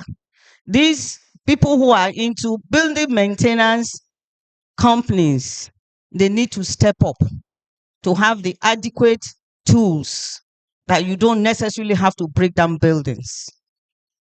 When we were building, I worked in Kappa and Alberto for 20 years before I started my own company. I worked with Polosa for 7 years. Polosa, late Colonel Ubebo, is my father. Is my father's cousin. I trained under him. So I worked with him for about 7 years before I joined Polosa. I went to England, came back and joined Kappa and Alberto. When we were building the civic center, we had blockage in the plumbing. It was just an instrument that told us where the blockage is. What happened when they were casting the concrete? Some people put pure water nylon, plenty of it. They stock it out of annoyance. The man who talked to us yesterday told us about being friendly with your workers, teach them, and be friends with them. They stock it. And then there was water all over the place. With that piece of equipment, we could easily dictate where the problem was. And the blockage was removed. So there are modern tools and instruments that help you do maintenance very quickly without breaking down the building. So don't be afraid that because it's concrete.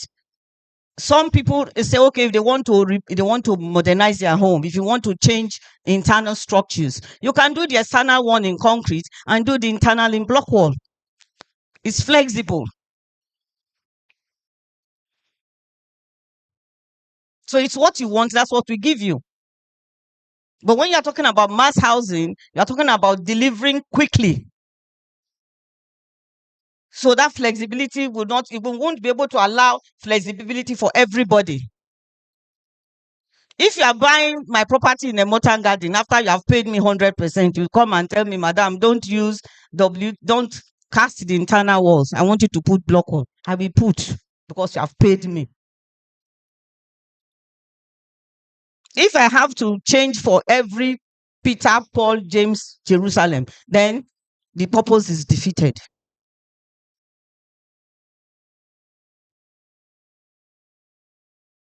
If you listen to the video, it said post and beam construction. So which means you can do your columns, your beams, your slabs, and then fill in with block wall or whichever other material that you need. But when you do post and beam, a building that you see, when we cast, like I told you, if you cast a slab today, the next day you are climbing up because the acropops are still below. It comes with everything. You don't need to go and be looking for acropops in Nigeria. And those acropops will be there for the next 21 days. The panels will be removed, but the acropops will be there. So engineering detail, we watch it to 100%, if not more. They will not build without testing the soil where they are going to build. Beneath soil, we say it is hard. They will come. If we give them soil test, they'll come and do their own. They don't want you to spoil their product. They'll come and do their own soil test to be sure that the engineering drawings you've given to them for the high-rise buildings, we have a couple, we have the townhouse, we have the block of flats, and then we have the duplex.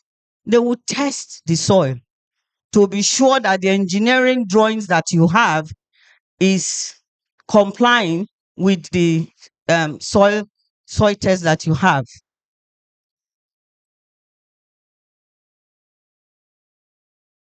I will tell you something. When we went to Sierra Leone, while we were busy trying to build, the Chinese, they gave them place to build. They started digging gold. They forgot about construction because there's a lot of precious stone in Sierra Leone.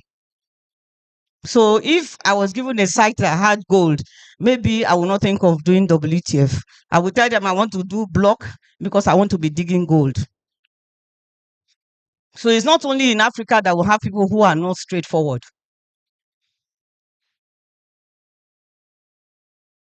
Yes.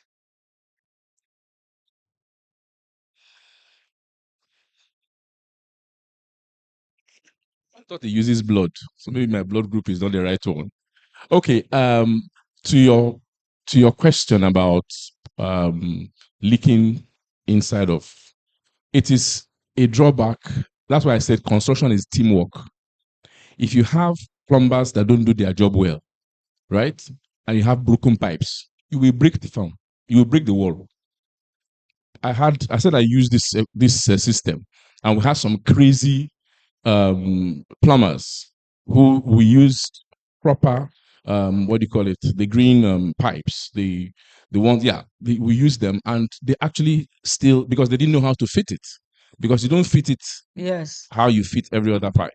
So there's this proper way to do it, and they did it wrongly. When we did the Mitros residences in Abeokuta, we did it in 60 days because of this form that we could use. So it has fantastic advantages, but we need, like I said, a good team, which means everybody involved, electrician, everybody, because when we now went to New Marco to do it, we sat everybody down, I explained to them how it works. So that one went very smoothly. Okay, so that education, which you can see, not many people are ready to be around to hear today. So you get to site and you are flogging and you're fighting everybody. It's the same thing. It's an attitude we need to get of learning. I know more plumbing than many plumbers today. Why? Because I have applied myself to it. I know what is wrong, so I can tell you how to change it. There's a gentleman here who we worked together at that place. He just recognized me now when I showed him some of the videos, right? So it is, I've been on this thing. It's what I have passion for. It's not that all the millions will come, but this is what I find myself and I enjoy doing, and I stay there and learn. I learn every day. And that's what we need to cultivate as a habit, as a people, to learn. You've learned something today, have you not? Yes. So that's the essence of this. Let's begin to, tomorrow you will not do any of your plumbing without pressure testing. It doesn't cost very much. Pressure test all your lines. Be sure that there's no leakage before you close the form and pour the concrete. It's the same way for normal buildings. Every time they're breaking buildings, you move into a building and water is coming out from somewhere. It shouldn't happen. It doesn't happen in other places. But we don't have the discipline as a people to go through the process. Somebody learns work for 6 weeks and he's become a boss. He begins to look for contract himself because we have deified money over expertise and value. Thank you. Thank you. For the plumbing, you use PPM pipes, PPR pipes, and for the electrical, you use the tubes. No more PVC. PVC is outdated because it will dry and then it will brittle and then it starts cracking. So that is PVC. So, like I said, there is a lot happening. Things are changing. We should learn to change with what is changing, and then you get durable buildings. So, is there any other question, please?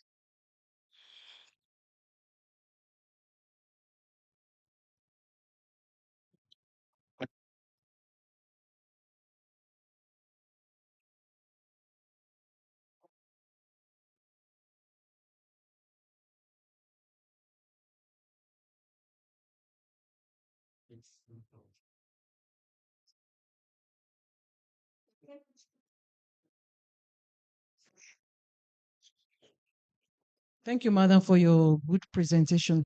So my question is tied to the theme for this conference, which talks about affordable housing, the shelter conference.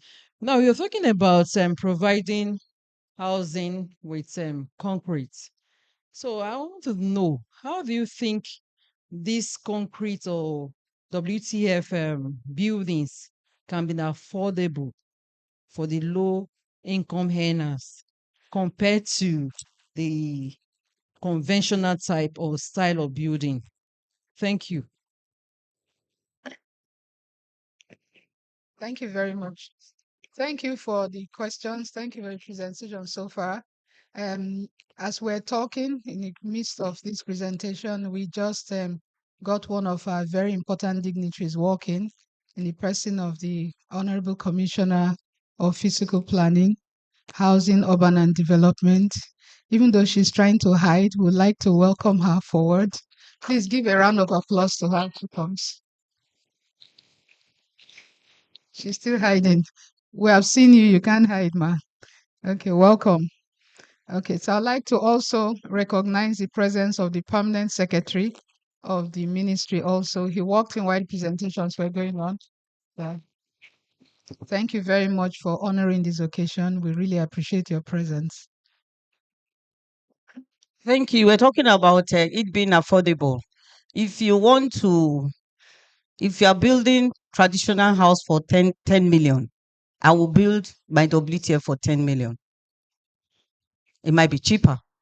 I've just enumerated the savings in terms of time and then the durability you get from it. If I am employing a mason to work for 6 months or 8 months for a traditional construction, the same mason is only going to work for 2 months. I've saved 6 months' salary. Do you understand what I'm saying? I am not plastering. So time, you see, when God was creating the world, he did it in 6 days. Time. If we learn how to measure our time and make good use of our time, we save money.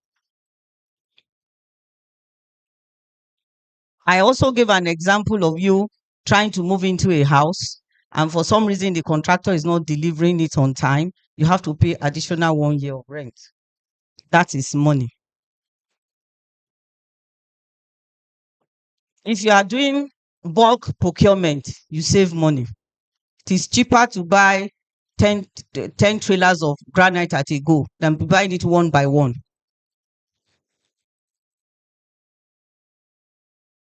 That's why I talked about the procurement process. Yes, please. Good afternoon, Honorable Commissioner, special guests here present. My question has, I don't know whether it's a question or a comment, but from all I see, when we talk about the housing problem in Nigeria, especially when it has to do with the low income earners, I think the question has to do with the issue of funding, the mortgage system in the country. In a situation where you have double digit inflation, it's very difficult for most, if not all, civil servants to be able to afford the kind of housing that we're talking about. Because apart from the fact that you have double digit interest rates, the banks do not even have long term tenure. You have mortgages which do not last for more than 15 years.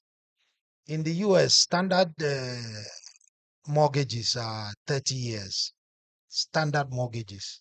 So it becomes very difficult with let's consider people who are on minimum wage. Minimum wage in Edo State is 40,000 naira.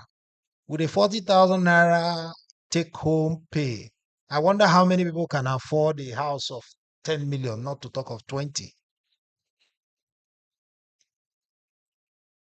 So what I want to hear is, how do we develop those kind of houses which will enable us to be able to get those category of workers to be able to afford it?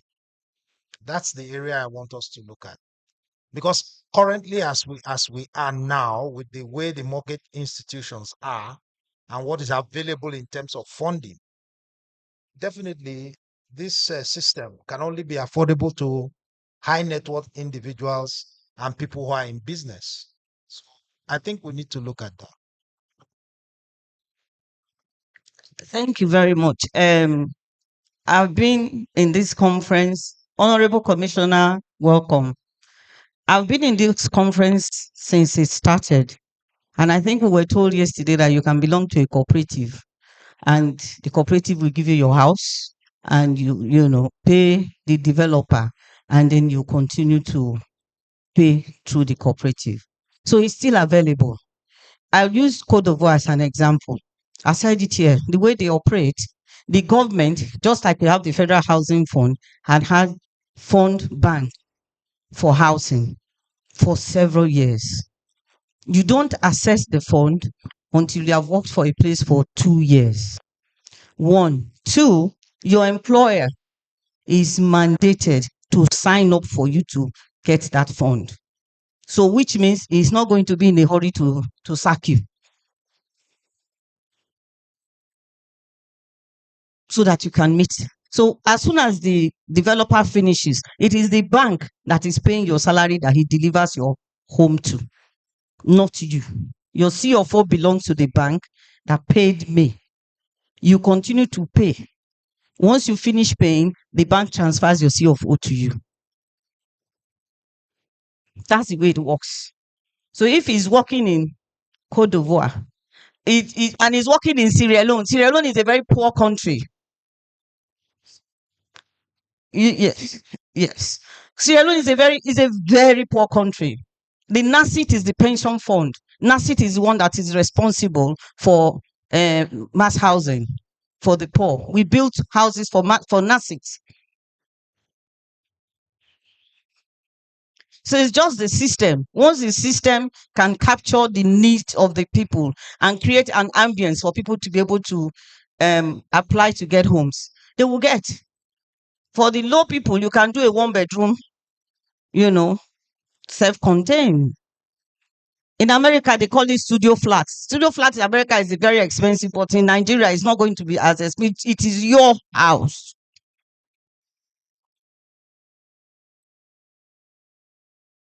It's just the ability to you must agree that you want to own a house and start to contribute little by little towards it. I said something yesterday. If I'm working in Ministry of Works and I want to own a home, maybe I have been there for 10 years and I have another 20 years to go. And they check what I have, that I have good record. My accounts department should be able to give me a letter to whichever mortgage institution. You give them a direct debit mandate. They take it from your salary. They don't need to take permission from you because they have already guaranteed that loan for you. So you don't remember when it's taken, just like the National Housing Fund they are taking now. You don't know when you can't complain. So if there is a will, there is a way. So let's not dwell on because it's a concrete house. No, the concrete house is more durable. But because of the system, it is produced faster. You save time. The time you save producing it faster saves money. That's what we are saying here. It's more durable, you save time, and it meets your need. Thank you. Thank you very much. Thank you, WTF. I guess we learned something critical there. Okay, so we'll invite the other developer to come make their presentation. Prince Builders, you say you have a presentation. So who is representing the company?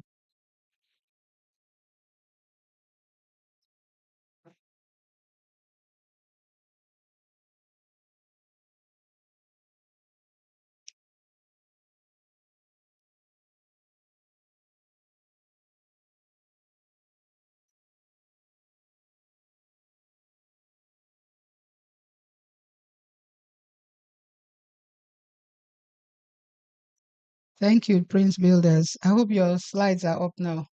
They're ready. Okay. Before you make your presentation, I'd like to acknowledge the presence of some other dignitaries in the house. Here with us is the Director Technical Services for the ESDPC, in person of Architect Bosse Idegbeso.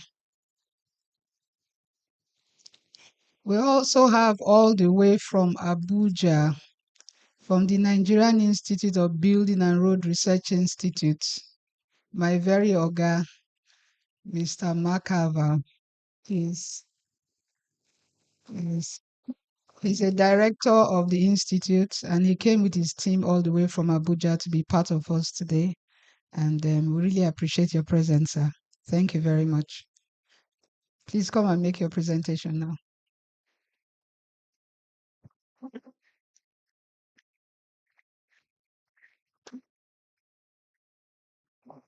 Good morning, distinguished ladies and gentlemen. Um, there is a saying that goes like this: said, two good heads are better than one. Growing up, I take cognizance of. Okay, all right. Growing up, I take cognizance of ways that inspires life and try to fit into areas that work with my comfort. In this conference, everybody are bringing to the plate their specialization.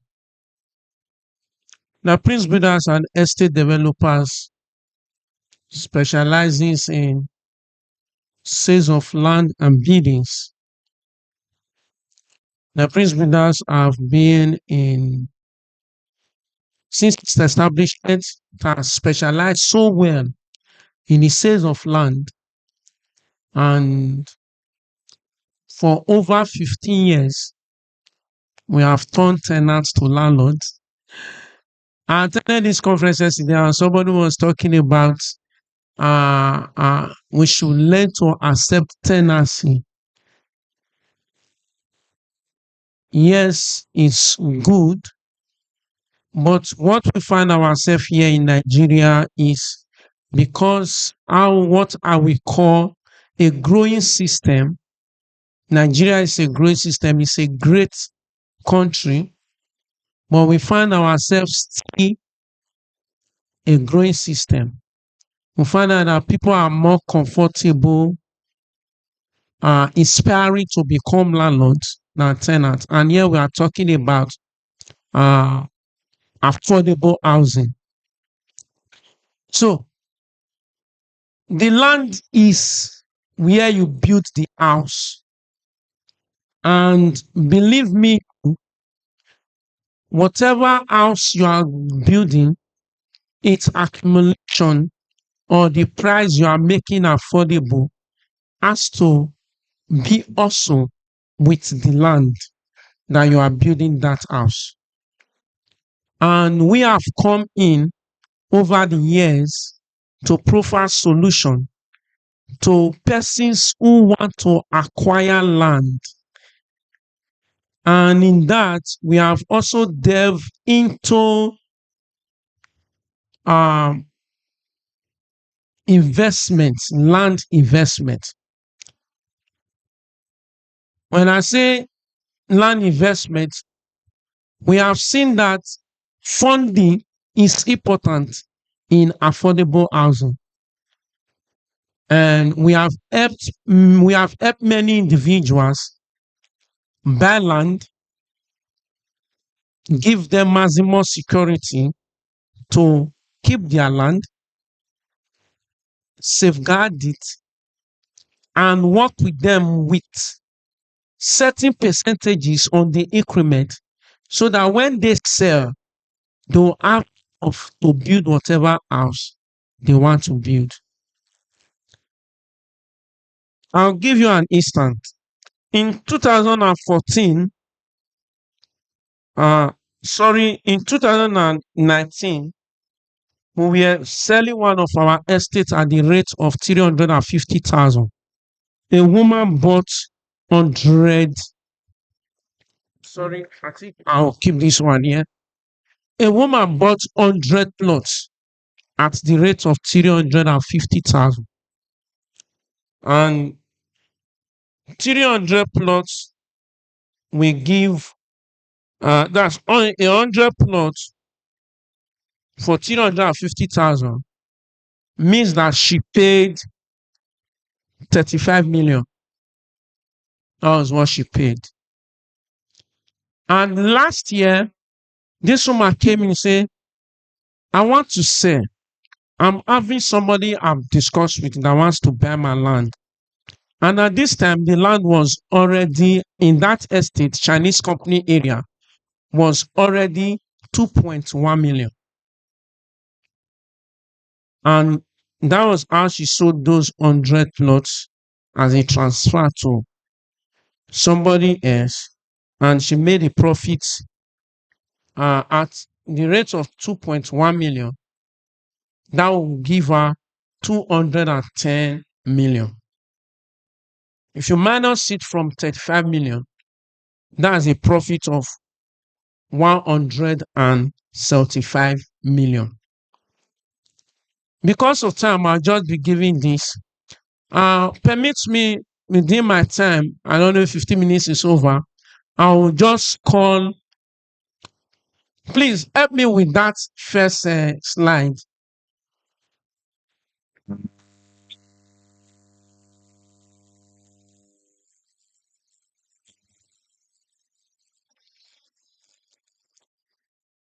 It just came to our notice that the lands that you are selling are not approved layouts with approved title from government. Government is here present, I hope you know. So we have been informed that the lands that your company is giving out to the public for the rates that you have specified, whatever the rates are not lands that have been approved. So you don't have the proper titles and you don't have the approved layouts. And this platform cannot be used to project any form of illegalities. We're supposed to be protecting the public, not exposing them unduly. So I would advise, as an encouragement, because we are all in this together, we don't want to discourage anybody's business, but we want to encourage you to take the right path. At the end of the day, if you deliver good service to people, you have more customers. True or true? True or true? It is true. True cannot be wrong, so it is true or true. So we would like to encourage you. Everybody here is encouraging your company to please just toe the right line. And we will always be available to project what you are doing. We will always be available to project what you are doing when you have aligned. I hope it's okay. We appreciate you. Thank you very much. Okay, so going further, would like to welcome the representative of IFC Edge, Temilola Shonola. She was part of the panel yesterday. Today she'll be giving us her presentation on sustainable buildings.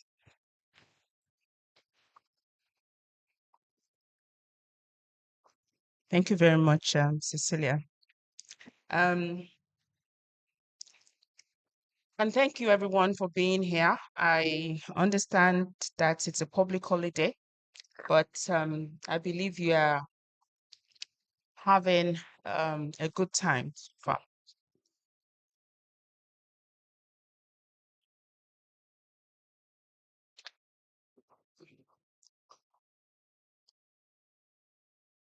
So let me just quickly say how this is going to go. My name is Temilola Shonola. I came in from Lagos, and I work with the International Finance Corporation, part of the World Bank Group. And I have given the organizers a piece of paper to pass around just for you to write your names. And the reason I'm doing that is because I work with donor money. When I say donor money, it has come from an organization that needs to know that we are reaching people.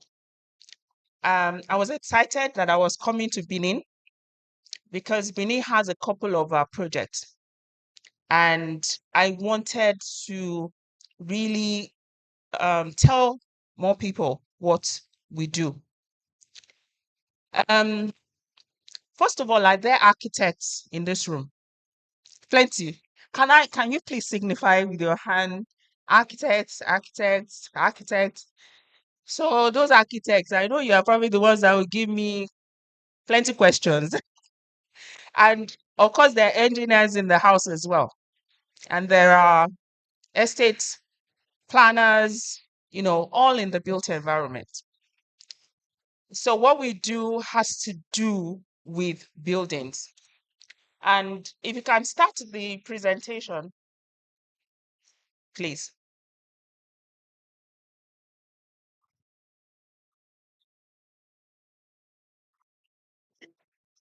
So today it's going to be an introduction to Edge. I'm going to mention Edge a couple of times before I tell you what it means, right? So just keep it in mind, right? Next slide, please. I'm going to be quite fast with it because I don't want to bore you, because I want to leave a lot of time for questions. I said I work with International Finance Corporation. International Finance Corporation is actually one part of the World Bank Group. A lot of people have heard about World Bank, World Bank, World Bank, but it's actually 5 affiliates or 5 companies in one. And those are the companies. The one I work with is IFC. And what we do is we work with the private sector. Of course, there are other things that we do as well, apart from just working with the private sector. Next slide, please. So the IFC, International Finance Corporation, that works with the private sector, what we do is that we try and create markets. And whenever we go into a place, we look at the problems of the private sector and see what we can do to actually help or assist. With the program that I work with, it was a problem of green buildings. I know all of you are probably heard about green buildings, but if I ask now and say, what is a green building? I will have like several answers. And we'll get to that because I'm going to ask you, especially the architects, I'm going to target you guys to tell me what you see as a green building. So IFC is in 2 parts. We have investments and we do advisory as well. Our investment arm looks at your project and see whether it conforms to the criteria of IFC. And the very first thing we look at is in terms of the development impact. So I would just say, let's say 2 projects. One is affordable housing. Affordable housing being relative, I mean, is it going to be passed to the masses, as in people who really need it? And then there could be a high-end project. When we look at that, we look at the development impact of it. How is it affecting the people? So we're more likely to finance that affordable housing rather than the high-end one. And that's the first thing we look at. Then, of course, we look at the sponsor, the person who is bringing the project. I tell you that when you bring a project to any finance institution, be ready to have your skin in it. You cannot come to collect money and say, give me 100%. There is nothing like 100%. It's a case of we're in it together. So you bring something, I bring something, then we can maybe talk to other bodies who do the same thing and say, okay, you also bring something. So it's a collective thing rather than just one person. Then the sponsor also must have a good pedigree. If you come to me today, Madam Nosa, and say, I want money, but you haven't done any project, how am I going to be able to qualify you for the project? Yes, you could also tell me how you're going to start. That's why we say there's always skin in the game. You might probably start with your own funds that you have used over time, right? And then you've gotten to a position where you'd actually need more funds. We will look at that before we come to that position that, yes, Madam Nosa is definitely the kind of person that we can give our funding. Things like pricing and so on comes a lot later on in the discussion. So I know people will say, what is the rate? There's nothing like that. Every project is different. We look at every project differently. Then the other part is advisory. Like I told you, it's in terms of what can we do to help you. So if WTF, for example, says, this is what we need in terms of getting this out, right? Then we'll look at it and see where we can help you. And we'll advise you. This program, which is the Green Buildings program, is one of the advisory as well. We also do gender advisory. We do corporate governance advisory as well, and so many other types of advisory services. But today we're just talking more to green buildings. Next slide, please. And why are we talking about green buildings? All of you have heard about climate change, right? And some of you might say, what's that got to do with me? The thing is that, yes, maybe climate change has occurred in other climes, not Nigeria. Actually, it's affecting Nigeria as well because we hear of all kinds of interesting kinds of climate changes that were never there before. I always give the example of Lagos water hyacinth. We used to have water hyacinth in November. It used to be very huge, and it was a big problem. And then in the last couple of years, I've just seen that seems to be a reduction in that water hyacinth. I don't know whether it's just me, but maybe it's because now I think about climate more. That's why I was able to say, you know how they say that before you buy a car, you don't see it on the road. The minute you buy that car, you are going to be seeing that same kind of car everywhere and think, but I thought I was the only one with this car. That's not the case. That's the exact thing that happens with climate change. It's for you to open your eyes and then you see that indeed it's happening. So there's climate change and we really need to resolve it. And one interesting thing is that you guys have talked about funds throughout the 2 days that we've been here. And what we see is that quite a lot of financial institutions are actually bringing this to the top of the agenda. And the same thing with the World Bank Group. It is actually now part of our strategy that we have to tackle climate change. So in all the projects that we're doing, there has to be an element that you are tackling climate change. Next slide, please.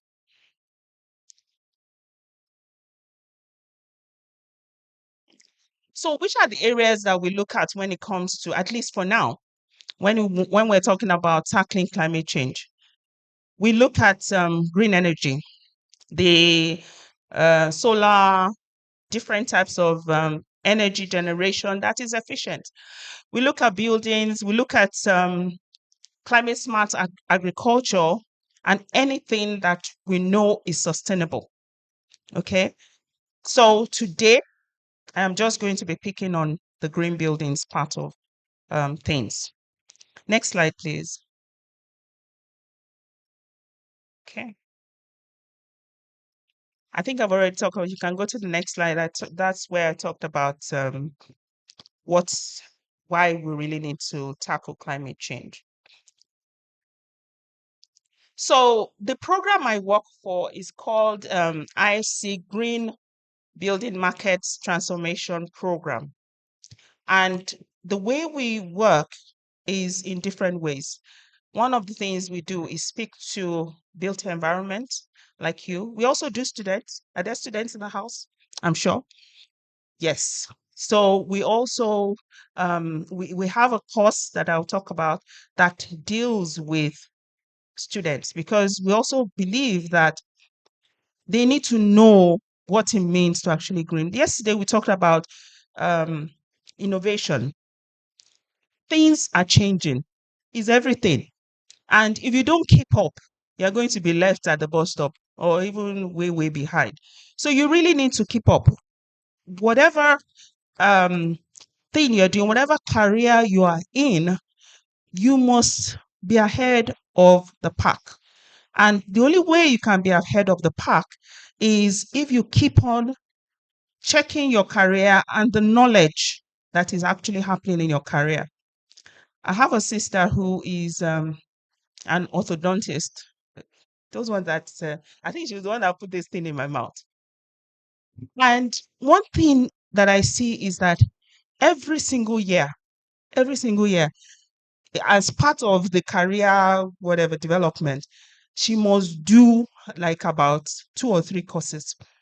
It was mandatory, because if she doesn't, they will collect the license from her. And that's the way we should see our career, no matter what it is.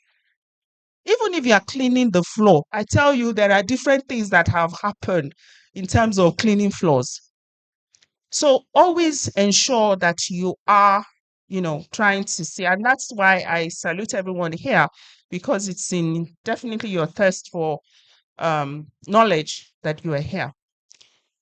So we speak to the built environment, we speak to government, because as much as we try to do these things that we have talked about, housing and so on, we really do need the government to do this for us. And for green buildings, what we have found is that the government can help us to build this green buildings market if they come in. If, for example, I tell Mr. Chima, I'll give you this land, you build, I'll reduce your approval fees by 10%. Are you likely to take it? Yes, he will take it. So that's why we think that government can also help, not just in approval fees, but in other ways as well. Nigeria is part of the Paris Agreement, right? We have what we call nationally determined contributions that we have to make towards climate change. And I believe that has collated to all the states as well. We have spoken with Lagos State, Kaduna State, and the next state was Edo State. So we want to see what we can do with government in Edo State to help us transform this market. What we're trying to do is to transform your thinking about building. When you're building, think sustainable. And I'll tell you some of the reasons why you also have to do that. Next slide, please.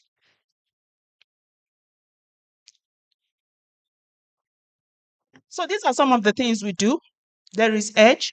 I said I wasn't going to tell you what it meant, but now I will. And it means excellence in design for greater efficiencies. And the reason why we specify design is because, when you want to build, where do you start? It's from the drawing, right? It's the person that sits down and thinks about the concepts and puts it down on paper before it becomes a home. So we're saying that as you're thinking of what you are putting down on paper, start thinking that it has to be sustainable. So that's why I say the excellence in design for greater efficiency. It's the architects that must make sure that in their design, they've already thought of the energy, they thought of the water, they thought of all the things that has to do with that building. We also have another program called Apex, which is for cities. So if you have like Benin City, for example, if you want to look at your sustainable strategy, everything, whether it's waste, it's buildings, it's anything at all, forestation, whatever, then our Apex team will be able to help you. And the last one is what we call the Building Resilience Index, which is used a lot in Asia because Asia always has a lot of hazards, climate hazards, floods every day. There was one in Libya, there was one in Morocco, but Asia is really, really prone to it. We should count ourselves really blessed to be Nigeria because Nigeria has man-made problems, not I'm telling you, not natural. They are, well, let me not say that some are natural, but a lot, yes, a lot is man-made. So we have that BRI that looks into that. Next slide, please.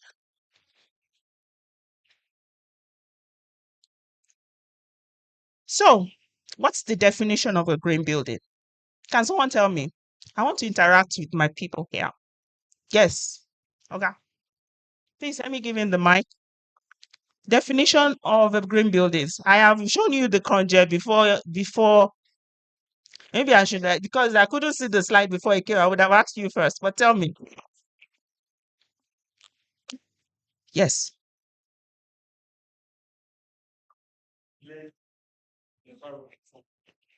Any structure that harmonizes with the environment. That is my definition of a green building. That blends. Blends harmoniously with the environment. Okay. Thank you. Thank you. Any other person? Yes? Mrs. Namnusa there? Okay. Oh, a green building is a building that enables you to use the building in such a way that the environment is not depleted, i.e., having your solar panels, having the septic tanks turned into sewage treatment plants because the water coming from it, the sewage can be turned into gas for cooking or for electricity, and the water from it can be used for irrigation.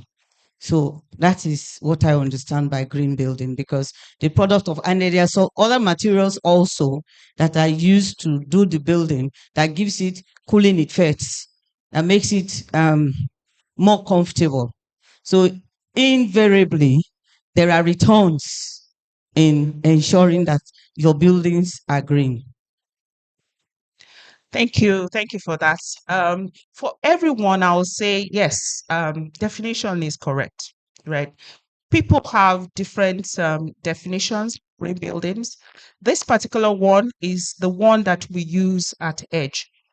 For example, apart from this, there are buildings where you want the building ambience, the place to feel nice, to make you want to go to work. They say that is it Google that people want to go to work every time.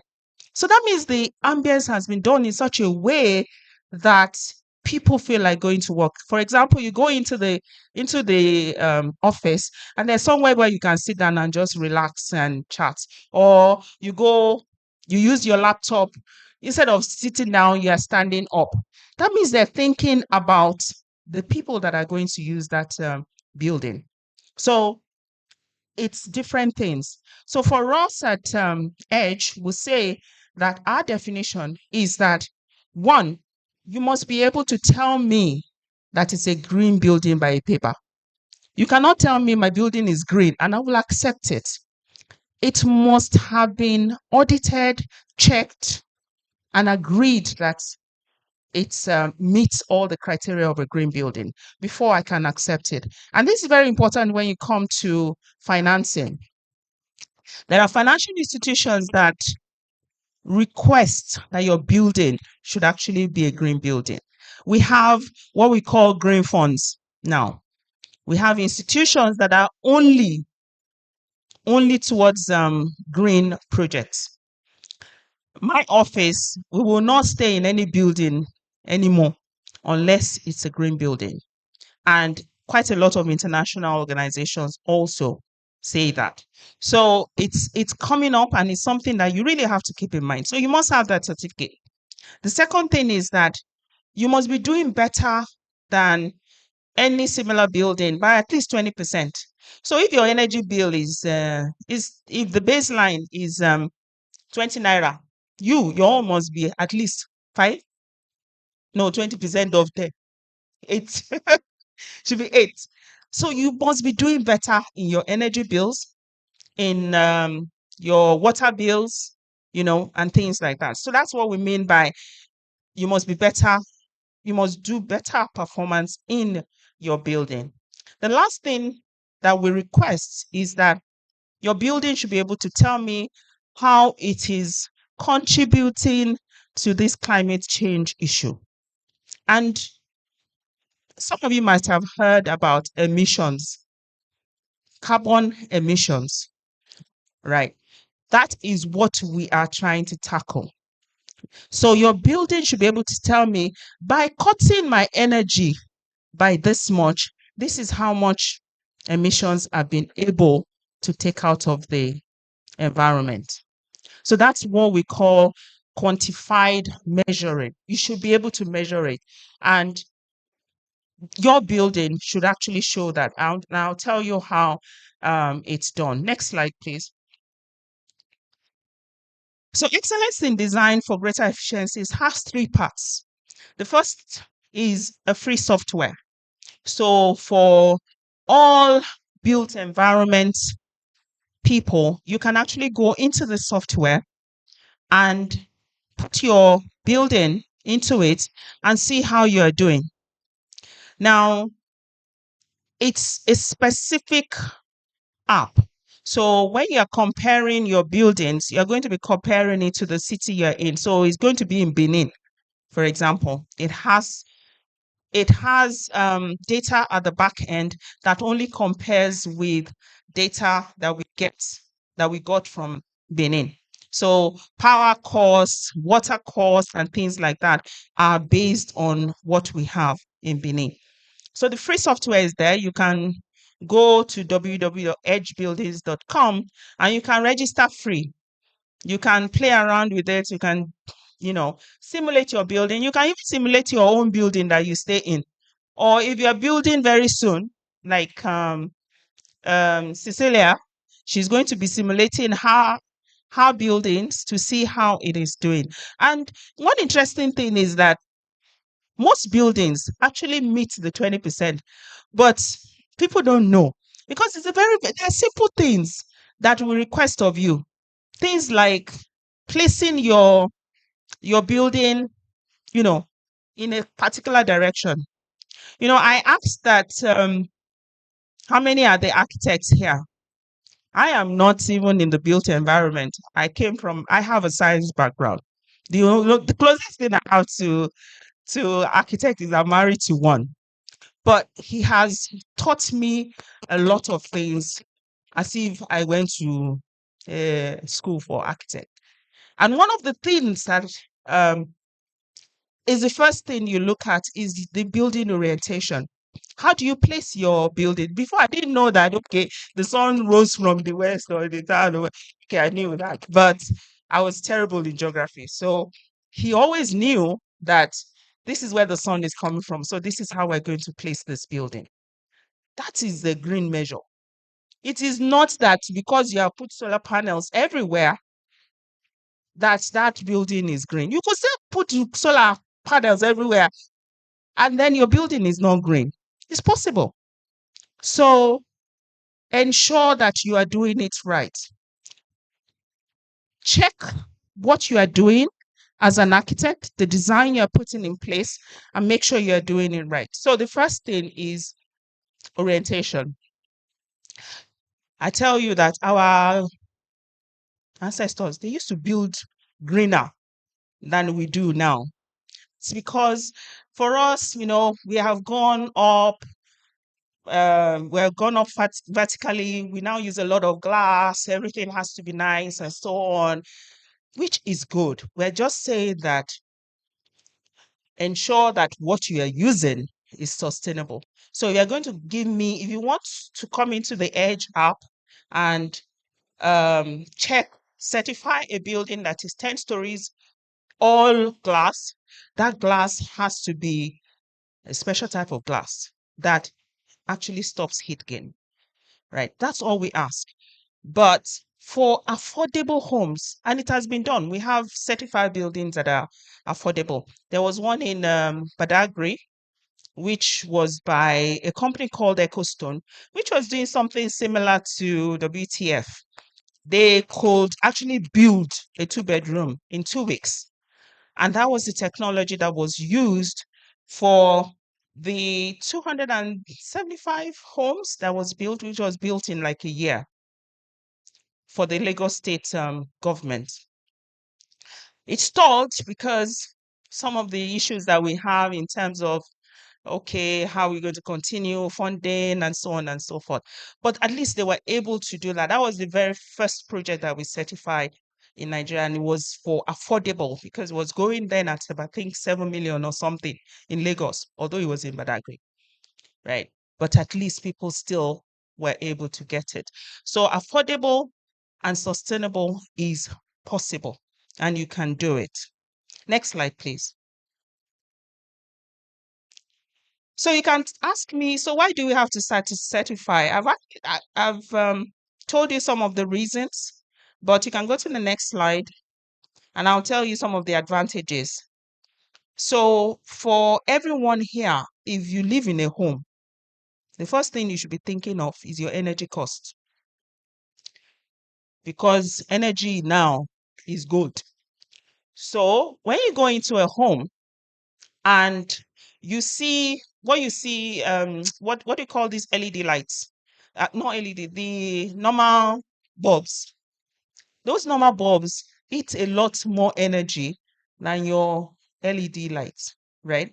So when you go into that home, you need to check, okay, what is the energy like in this place? Do they have fittings in place that will help me reduce my cost? So that's what it is for you as a homeowner. You should check that and say, okay, yes, all my energy. So for you, yes, for a person like me, I have been disturbing my husband, like, okay, we need to do this, we need to do this. Things like the this pump that they use for having your bath, or no, for water. Yes, that they put I can't remember the name of, maybe surge pump or something. Booster pump, thank you. They put it in the house so that when you're having your bath, right, the shower will come out a lot more. Apparently, a booster pump is not sustainable. Why? Because it uses more water. One, energy, you use more energy, then you use more water. And one of the things that will show you that we look at is not just energy, but we also look at water. Some people, you say water everywhere. Actually, that water is not is not drinkable. If you go to South Africa, Cape Town, they will tell you that you must not have your bath more than once or twice. I'm just joking. But they are conscious of water, and we also have to be conscious. I believe that, for example, if you're living in Lekki, Lagos, before you get to clean water, you have to go, I don't know how many, but it's definitely deeper than if you are living on the mainland. So we have to be careful how we use our water. So next slide, please.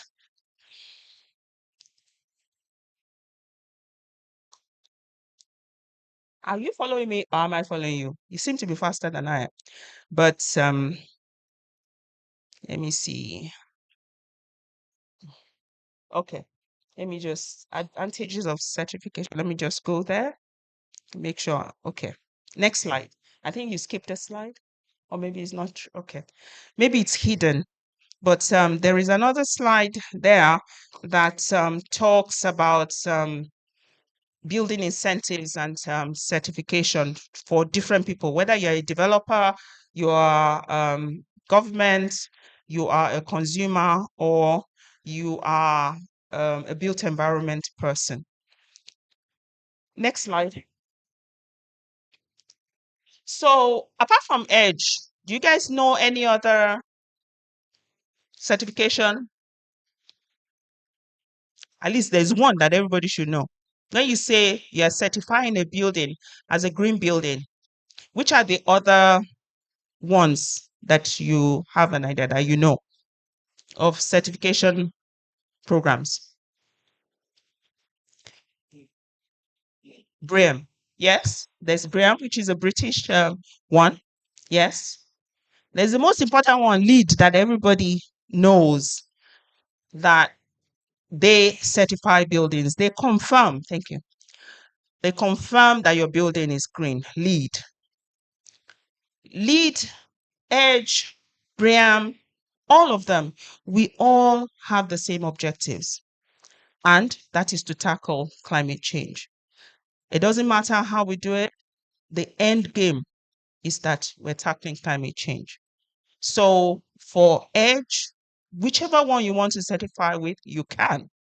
The only thing that is different with Edge is that we bring our own name behind it, the World Bank name behind it. Then we have that free app. That free app, even though it says free, there's nothing free in life. Oh, you know, nothing is free. The way we have been able to get it free is because we work with other organizations with like minds who want to tackle climate change. For Nigeria, that organization is the Japan government. So they have given us the funds to be able to keep the application free to everyone.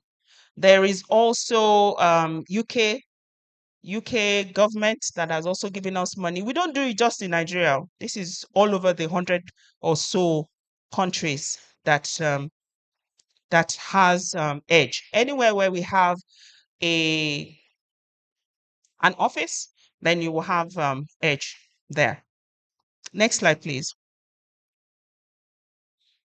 So how do you certify?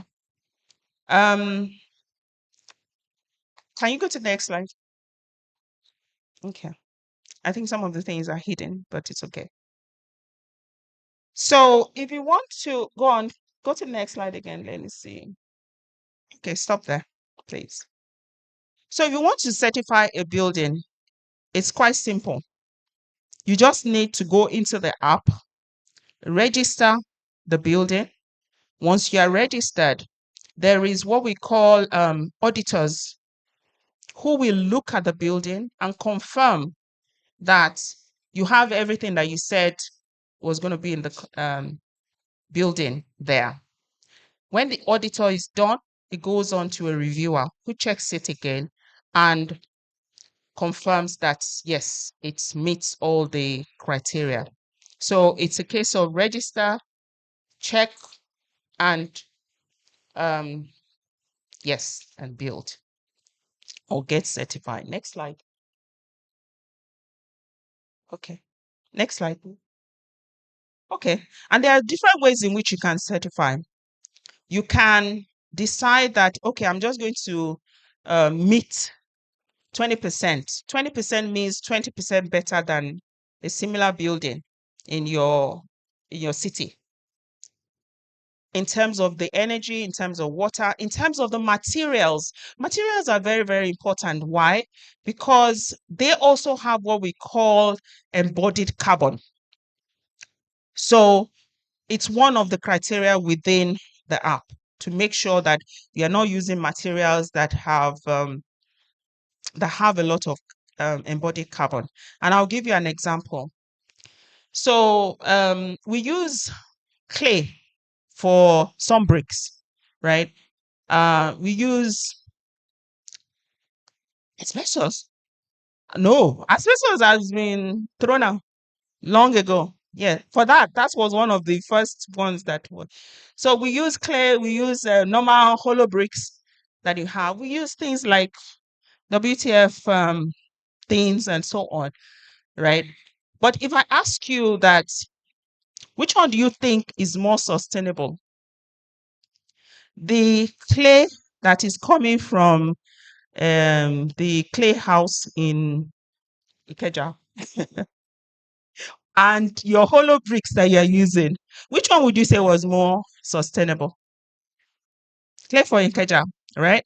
Any other? Which one do you think is more sustainable? Hollow bricks. So I have one hollow, one clay. So this is why the clay bricks, the hollow bricks is more sustainable. If the clay is passed through a kiln that uses a lot of energy, then it is going to be less sustainable because the energy that was used from what we call cradle to site is quite high. The hollow bricks is not as high. But if you get some 100 people to put those clays down, use the sun to cake it and everything, then it's going to be more sustainable. So it's in terms of energy that we're talking about when it comes to materials. What kind of process has it gone through? Is that process sustainable?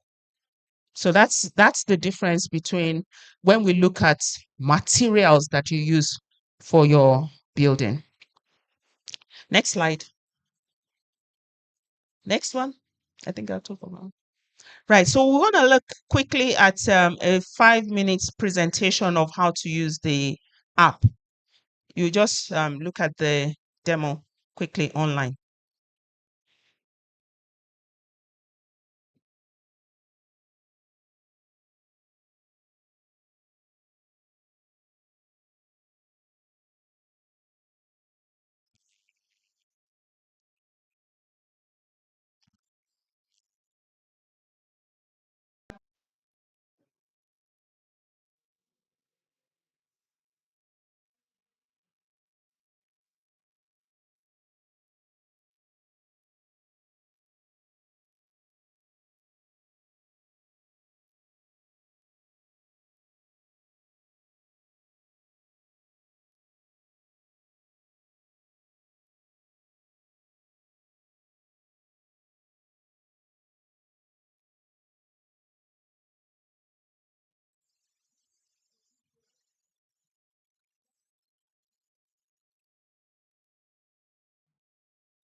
So that's a very quick way of checking whether your building is actually ready for certification. So if you have any projects currently that you want to run through, you can do so and see whether.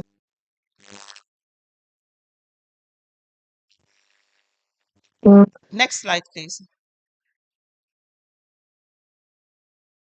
Who's checking? Okay. So certification for now is voluntary. We do not say every building must be certified. What we say is that you should just be conscious of your building now and build sustainably. So it's buildings that really want to show that certificate, maybe for finance, for international organization, or for yourself, that can do certification, that should do certification because it's voluntary, right? We only have two organizations that do it for us in Nigeria. These are people that we have looked at and see that they are able to do the audits and review up to international standards because it's an international certificate. So it's called Sintali SGS, JBCI, and they both have different ways of costing for your building. And I'll show you that now. Next slide, please. Sintali SGS, they cost based on the entire project. So if you have like 10 stories or 11 stories, they'll just give you one bill.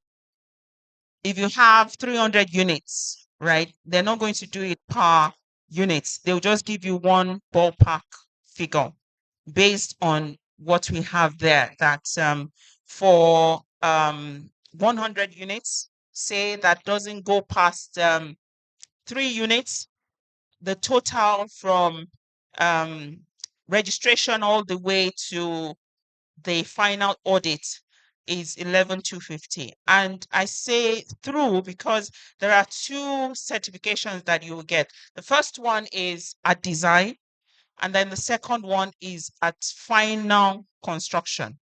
Design will check all your papers and make sure that you put all the right measures in place. And the final construction will audit your project to make sure that the final things that you said you were going to do, you have actually done it, or you've even upgraded. Next slide, please. So that's for Sintali SGS. GBCI costs differently. They cost per square meter. So if it's 10 square meters, they will cost based on the square meter. Next slide, please. Next one. So you could say, have we done anything in Nigeria? Yes, we have. And for those who have certified with us, these are all the things that we have done for them. We do their marketing. We help them with their marketing for those projects to tell people that it's a green building and, you know, you can buy out of it. And they also leverage our name whenever they put up a press release and things like that. In Benin, we have two projects. One is a student accommodation project, which was certified for design. And we have another one coming up for EMOA, the museum, that is not certified yet, but is going to get certification. Next slide, please. Next slide. These are some of, okay, go back one slide. Yeah, these are some of the projects that we have in Nigeria. Alliance Place is where my office is. And we moved in there in 2019. And we had insisted that before we moved in, that building has to be certified. So it was certified immediately we moved in, and it has attracted very good customers as well because of that. The Peridot Parkland is the one I spoke about that is in Badagry, and there are others as well. Next slide, please. These are all projects that has been done so far in different parts of the country, and we're hoping that definitely we'll continue to get more. For Benin right now is just the student accommodation. Next slide.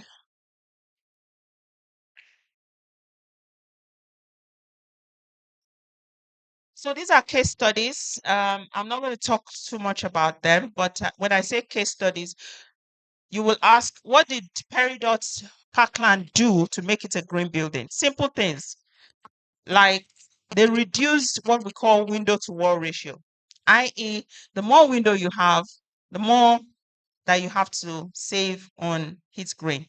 When you reduce that, it's actually a green measure for you. Then they check their shower heads to make sure that they're not the ones that, you can have a perfect shower, whether it is flowing fully or it is coming in little bits and bulbs. They have what we call aerators now. Aerators are what you put on a tap that actually makes it feel as if it is flowing a lot more, but it's not actually. It's actually reduced the water. So those are the kind of things we want people to do for their water. And then in terms of their internal and external walls, right, they use controlled concrete and aluminum sheets. So it's not the kind of things we're saying you should do are not out of Nigeria. Then we're not saying you should go and import anything. Solar is probably the very last thing about green. You start from the passive and go all the way down to the more expensive ones. And you can do the one that really works for you. Next slide. That's another case study. We would not talk about that. That's that's a bank, a financial institution. Next slide, please.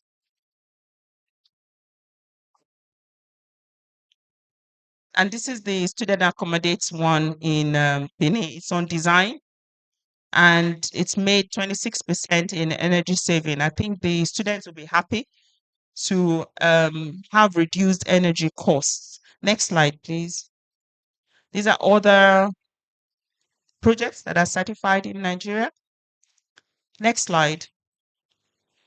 So this brings me to what we call edge experts, which anyone in the built environment can become.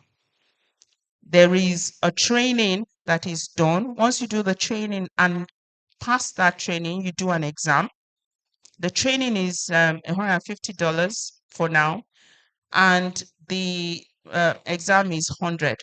Once you pass, you become what we call an edge expert.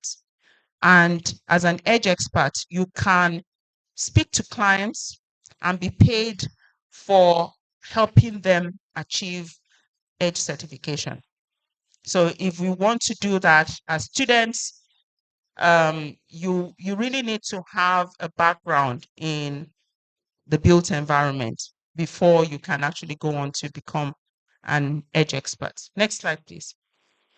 And these are the various roles that you do as an expert. After being an expert, if you've done a lot of projects, you can move on to become an auditor. And these people, we have a lot of them. In Nigeria right now, we have over 80 auditor experts, edge experts. And for auditors, I think we have about 4 who actually use this as their bread and butter currently. Next slide, please. Next slide. I think I've come to the end, and I will definitely take your questions. The last one is a slide on a survey that I'm going to do, which you're going to use your phone just to use the QR code, and it will come up with the survey. The reason why we do the survey, like I said, is for our donors to make sure to tell them that we did this here in Benin, and this is what the participants said. So you can scan it and help me do the survey while I take your questions. Thank you very much. Questions?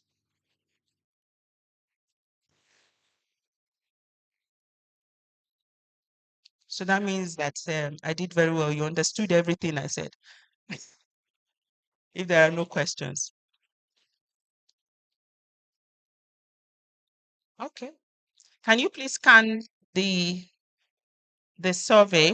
My contact is up there in case anyone wants to get in touch.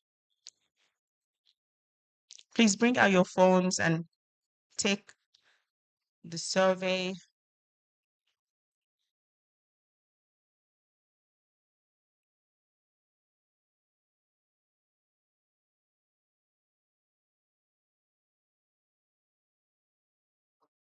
And contact me as necessary as well. Is it coming up for those who have tried it?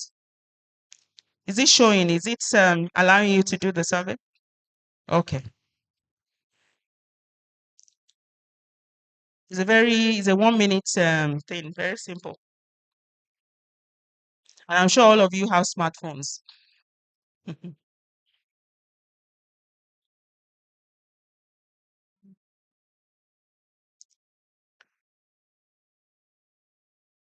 Okay. Thank you so much for listening, and thank you again for coming on this public holiday. I wish everyone um, a fantastic rest of the day and hope to come back to Benin again, right, to open certified buildings. Thank you.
Down to the Executive Director of the Edo State Development and Property Corporation. I'll be doing our product presentation. The slides, please.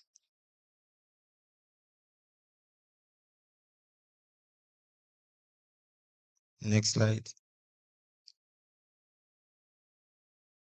Okay, yeah. At ESDPC, our core business, our core business basically is real estate investment, provision of real estate, management and sales of real estate, and identifying opportunities for real estate based on the needs of the state. And basically, what we do is we engage both private sector investors and developers to meet the real estate demands of the state. Next slide, please. Yeah, our services that includes residential estate, commercial estate, hospitality, and as residential estate, we act as a developer, estate manager, and an agent for the industrial residential estate properties of the state, government, and a couple of other private individuals. Then we also buy and sell immovable properties vested in us that are really necessary for the improvement of real estate business for the state. Next slide, please. Yeah, our development team is also focused on harnessing opportunities for luxury development in the state. As I go on in the presentation, you will see a couple of our other um, luxury developments we've done in the state and upcoming luxury developments. Next slide, please. Just move. Next slide, next slide. Yeah. So let me talk about some of our completed projects. Next slide. Yeah, Emotan Garden City. For those of us that live in Benin, I believe at some point we must have heard about Emotan Garden City. Emotan Garden City is a flagship estate being developed by the Edo State, by ESDPC basically, for indigenes living in the state as well as indigenes that live outside the state. The way we were going about the development of Emotan Garden City is we've broken it down into phases. At the moment, we are done with the phase one of the Emotan Garden City and we've handed it over to um, off-takers and of course our clients. Currently, as I progress, you will see how far we've gone for the phase two and the plans we have for the phase three. Next slide, please. Yeah. So this is just a brief rundown of what we have. Phase one of the Modern Catholic City, consisting of 68 mid-level units, has reached completion, has been handed over to buyers. The design and construction process was carried out with meticulous attention to detail, ensuring quality, ensuring integration of quality architectural elements and materials. So this is about what we have for the phase one. Next slide, please.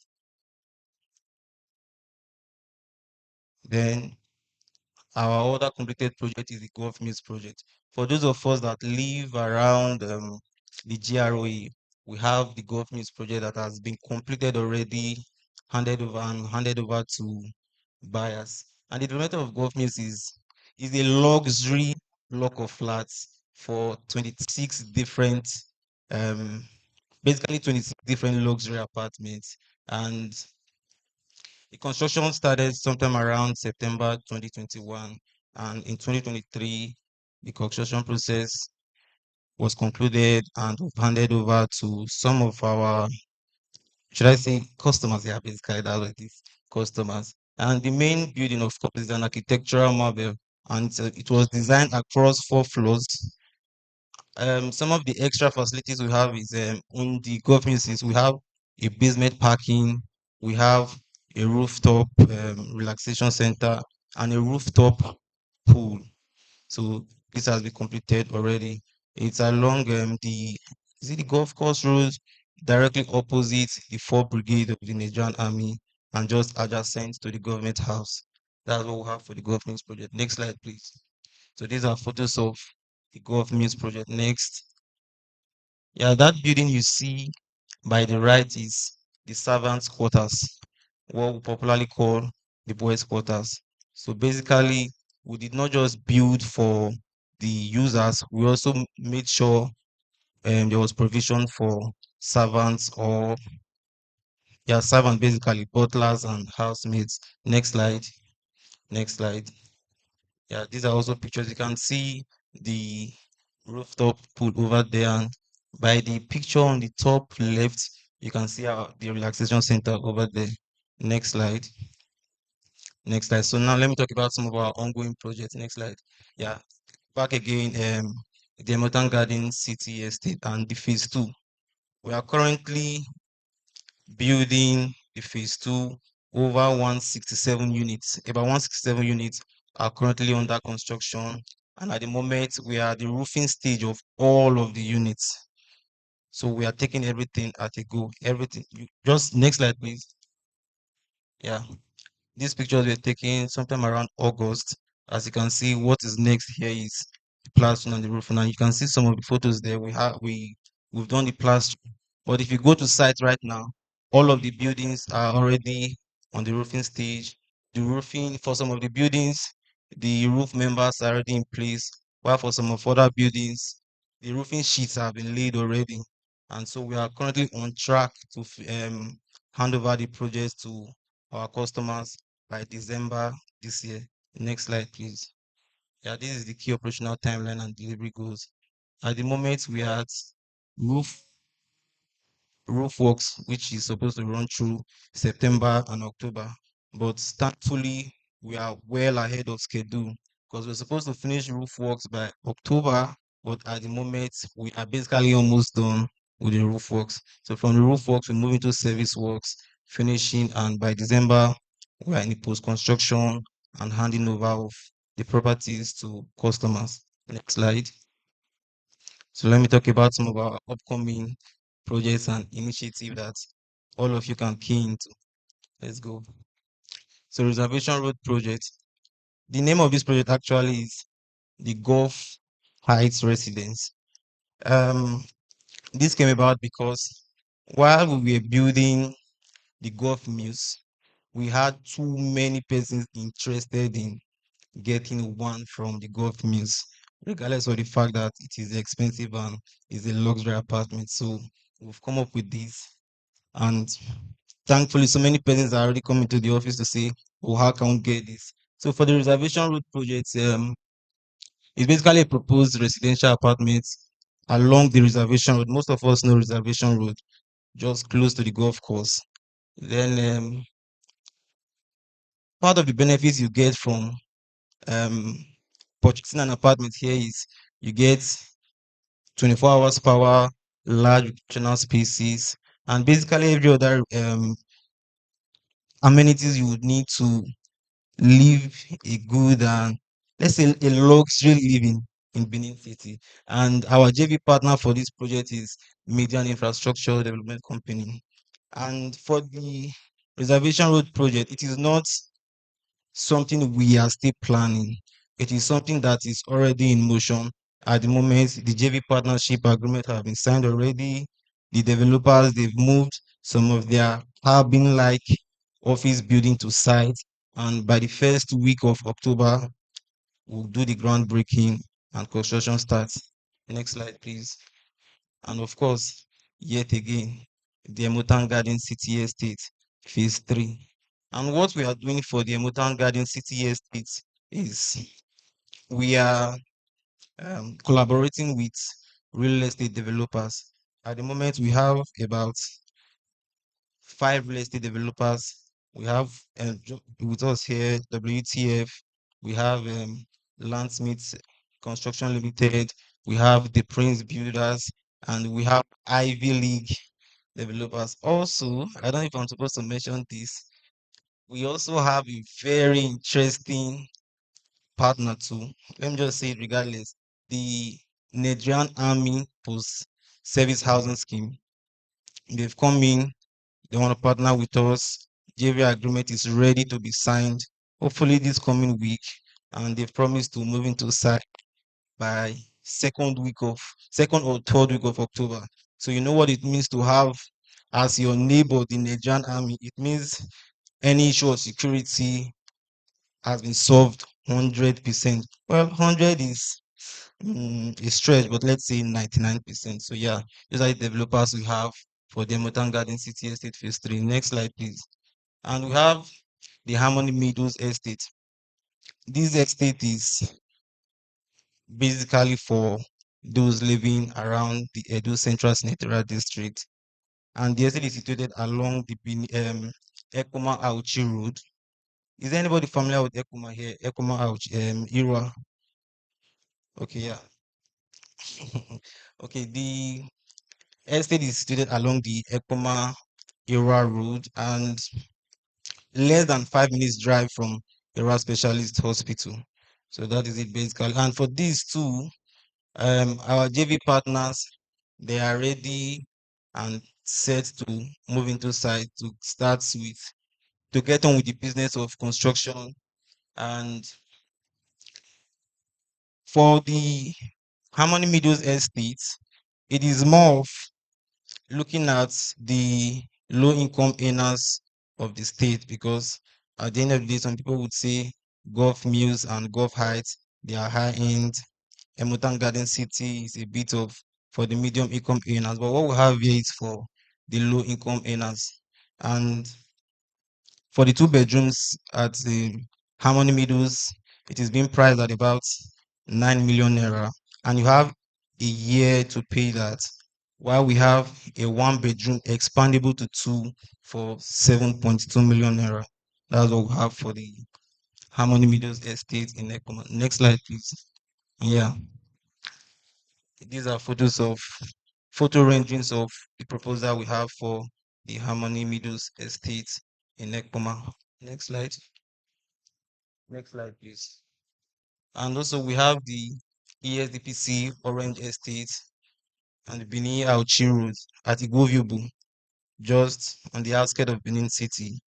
For these two, our JV partners, we've signed the agreement with them. Some of them, they are in town already, ready to move to sites next week, basically. And it's so surprising that all of our partners are ready to move on to site first week of October, first week of October. That tells you how much work we've done behind the scenes to make sure we contribute the necessary quota to reducing the housing deficit in Edo State. Next slide, please. And also we have the Okoronto project. It's a mid-income project, and at the moment we are still discussing with some of our JV partners that are interested in developing this. This is going to be built here in Benin City, and of course, as the days go, we are very certain we would sign that JV agreement with one of our wonderful JV partners and get on with this too. Now, just to add is for the Emotown Garden City Phase 2, if you want to key into that, we have three different housing types. We have the 2-bedroom semi-detached, and that is going for 11 million naira. We have the 3-bedroom semi-detached bungalow that is going for 13 million naira, and we have the 3-bedroom fully detached bungalow that is going for 15 million naira.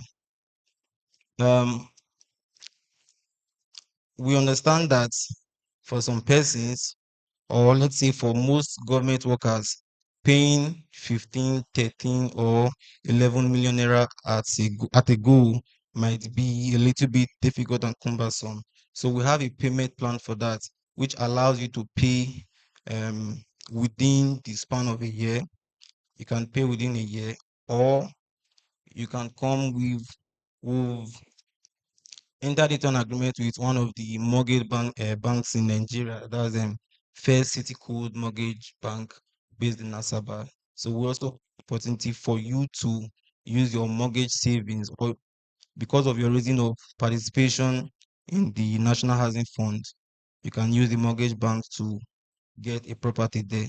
The moment you are done with the paperwork, you can be rest assured that you are a homeowner at the Emotown Garden City. All right, that was my presentation. And thank you. If you have any questions, I'll be willing and happy to answer your question. Yeah, there's a question here, please.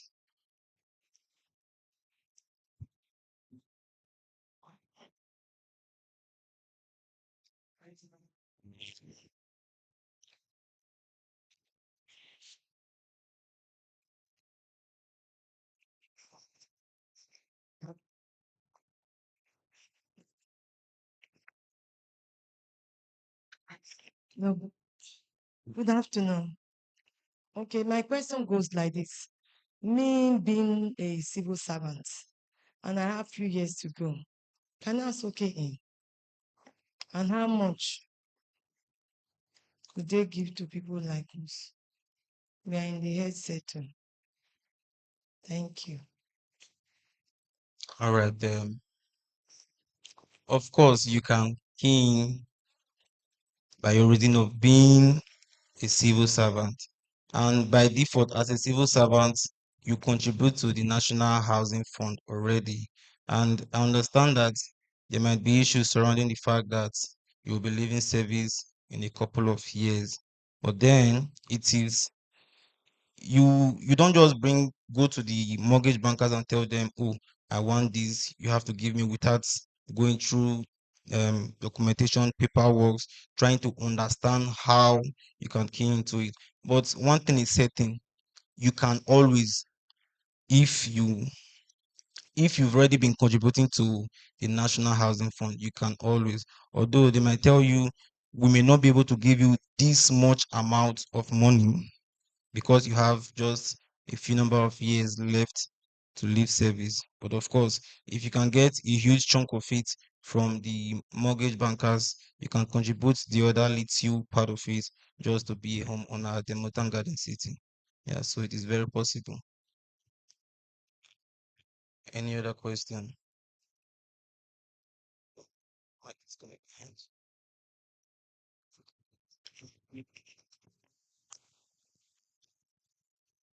Thank you very much. Thank you. So you very carefully. I'm a developer in a mountain garden. We are worried about infrastructure. We have off-takers. How do I deliver homes to my off-takers when the infrastructure is not there? You have said you are handing over houses to people in December. Are the roads done? Coming in to a mountain, do you have the light there? I know there is water. So is a key part of delivering homes. I will not buy a house in a place where I have to struggle to get home. The minute you get off Upper Sakuba Road, to get to a mountain garden right now is a challenge. Within the estate is also a challenge. So in whatever estate you are developing, please let infrastructure start before the building. I will build the other way around. Outside of Nigeria, in Africa, some countries, they do the infrastructure first. Infrastructure first helps the developer to get to site, helps materials to get to site, and also helps the off-takers to access site and be happy to pay. So we are representing government. Of course. Pass this message. Well, thank you for the question and making your position known. At the moment, like you rightly said, there is water running in the estate already. Also, I can tell you that power has been connected to the estate already. And for the road leading to the estate, that's the Pioneer Road. The government already awarded the contract for that, not just awarding it, the contractors, they're already working and they are coming in through the St. Savior Road. And of course, you would agree with me that this is the rainy season and the pace of work cannot be as it is or as it should be if we were in the dry season. And of course, in around within Emotan City, Garden City itself, the rains are here. We can't really do much. As soon as the rain subsides, we are off on making. Of course, the drainages will be done too by the road contractors within the Emotan Garden City estate. So you should be rest assured that every infrastructure is going to be taken care of within Emotan Garden City estate. Any other question?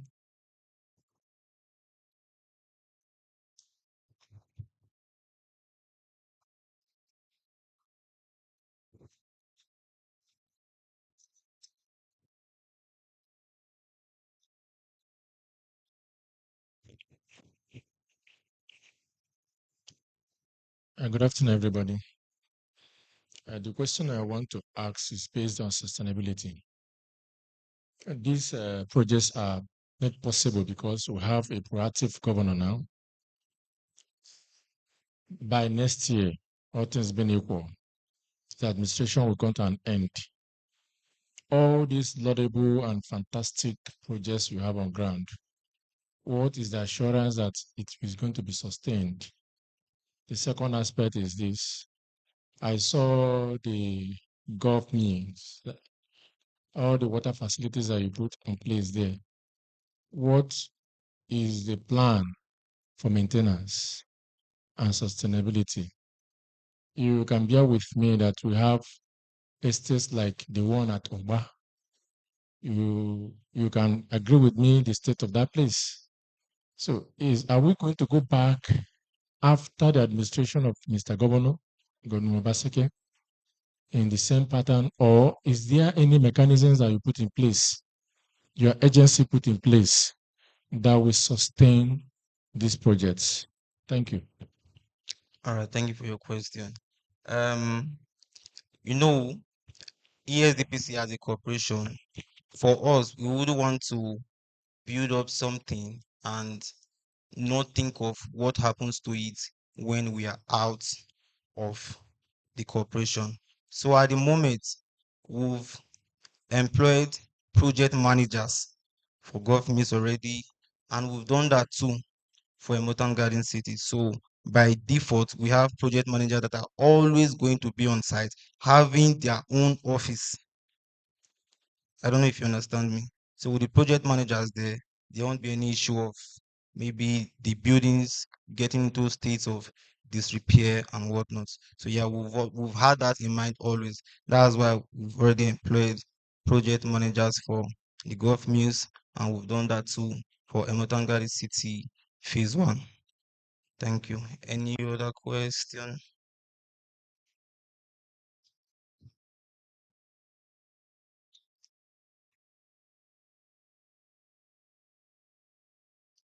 Question. Are we willing and able to answer? All right, one question over here.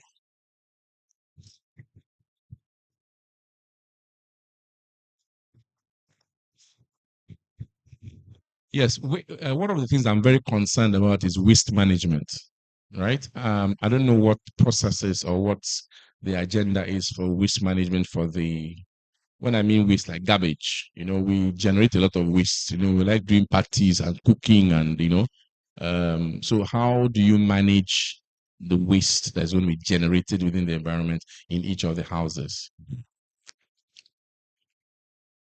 So, okay, that's fine. For the waste management, let me attend to sewage waste. For sewage waste, by default, Emotan Garden City, we are working with the concept of a central sewage system. And from the sewage system treatment plant, we are working on this anaerobic waste management system. So by default, anything relating to sewage and whatnot is 100% been taken care of. So that's it. Thank you. Any other question?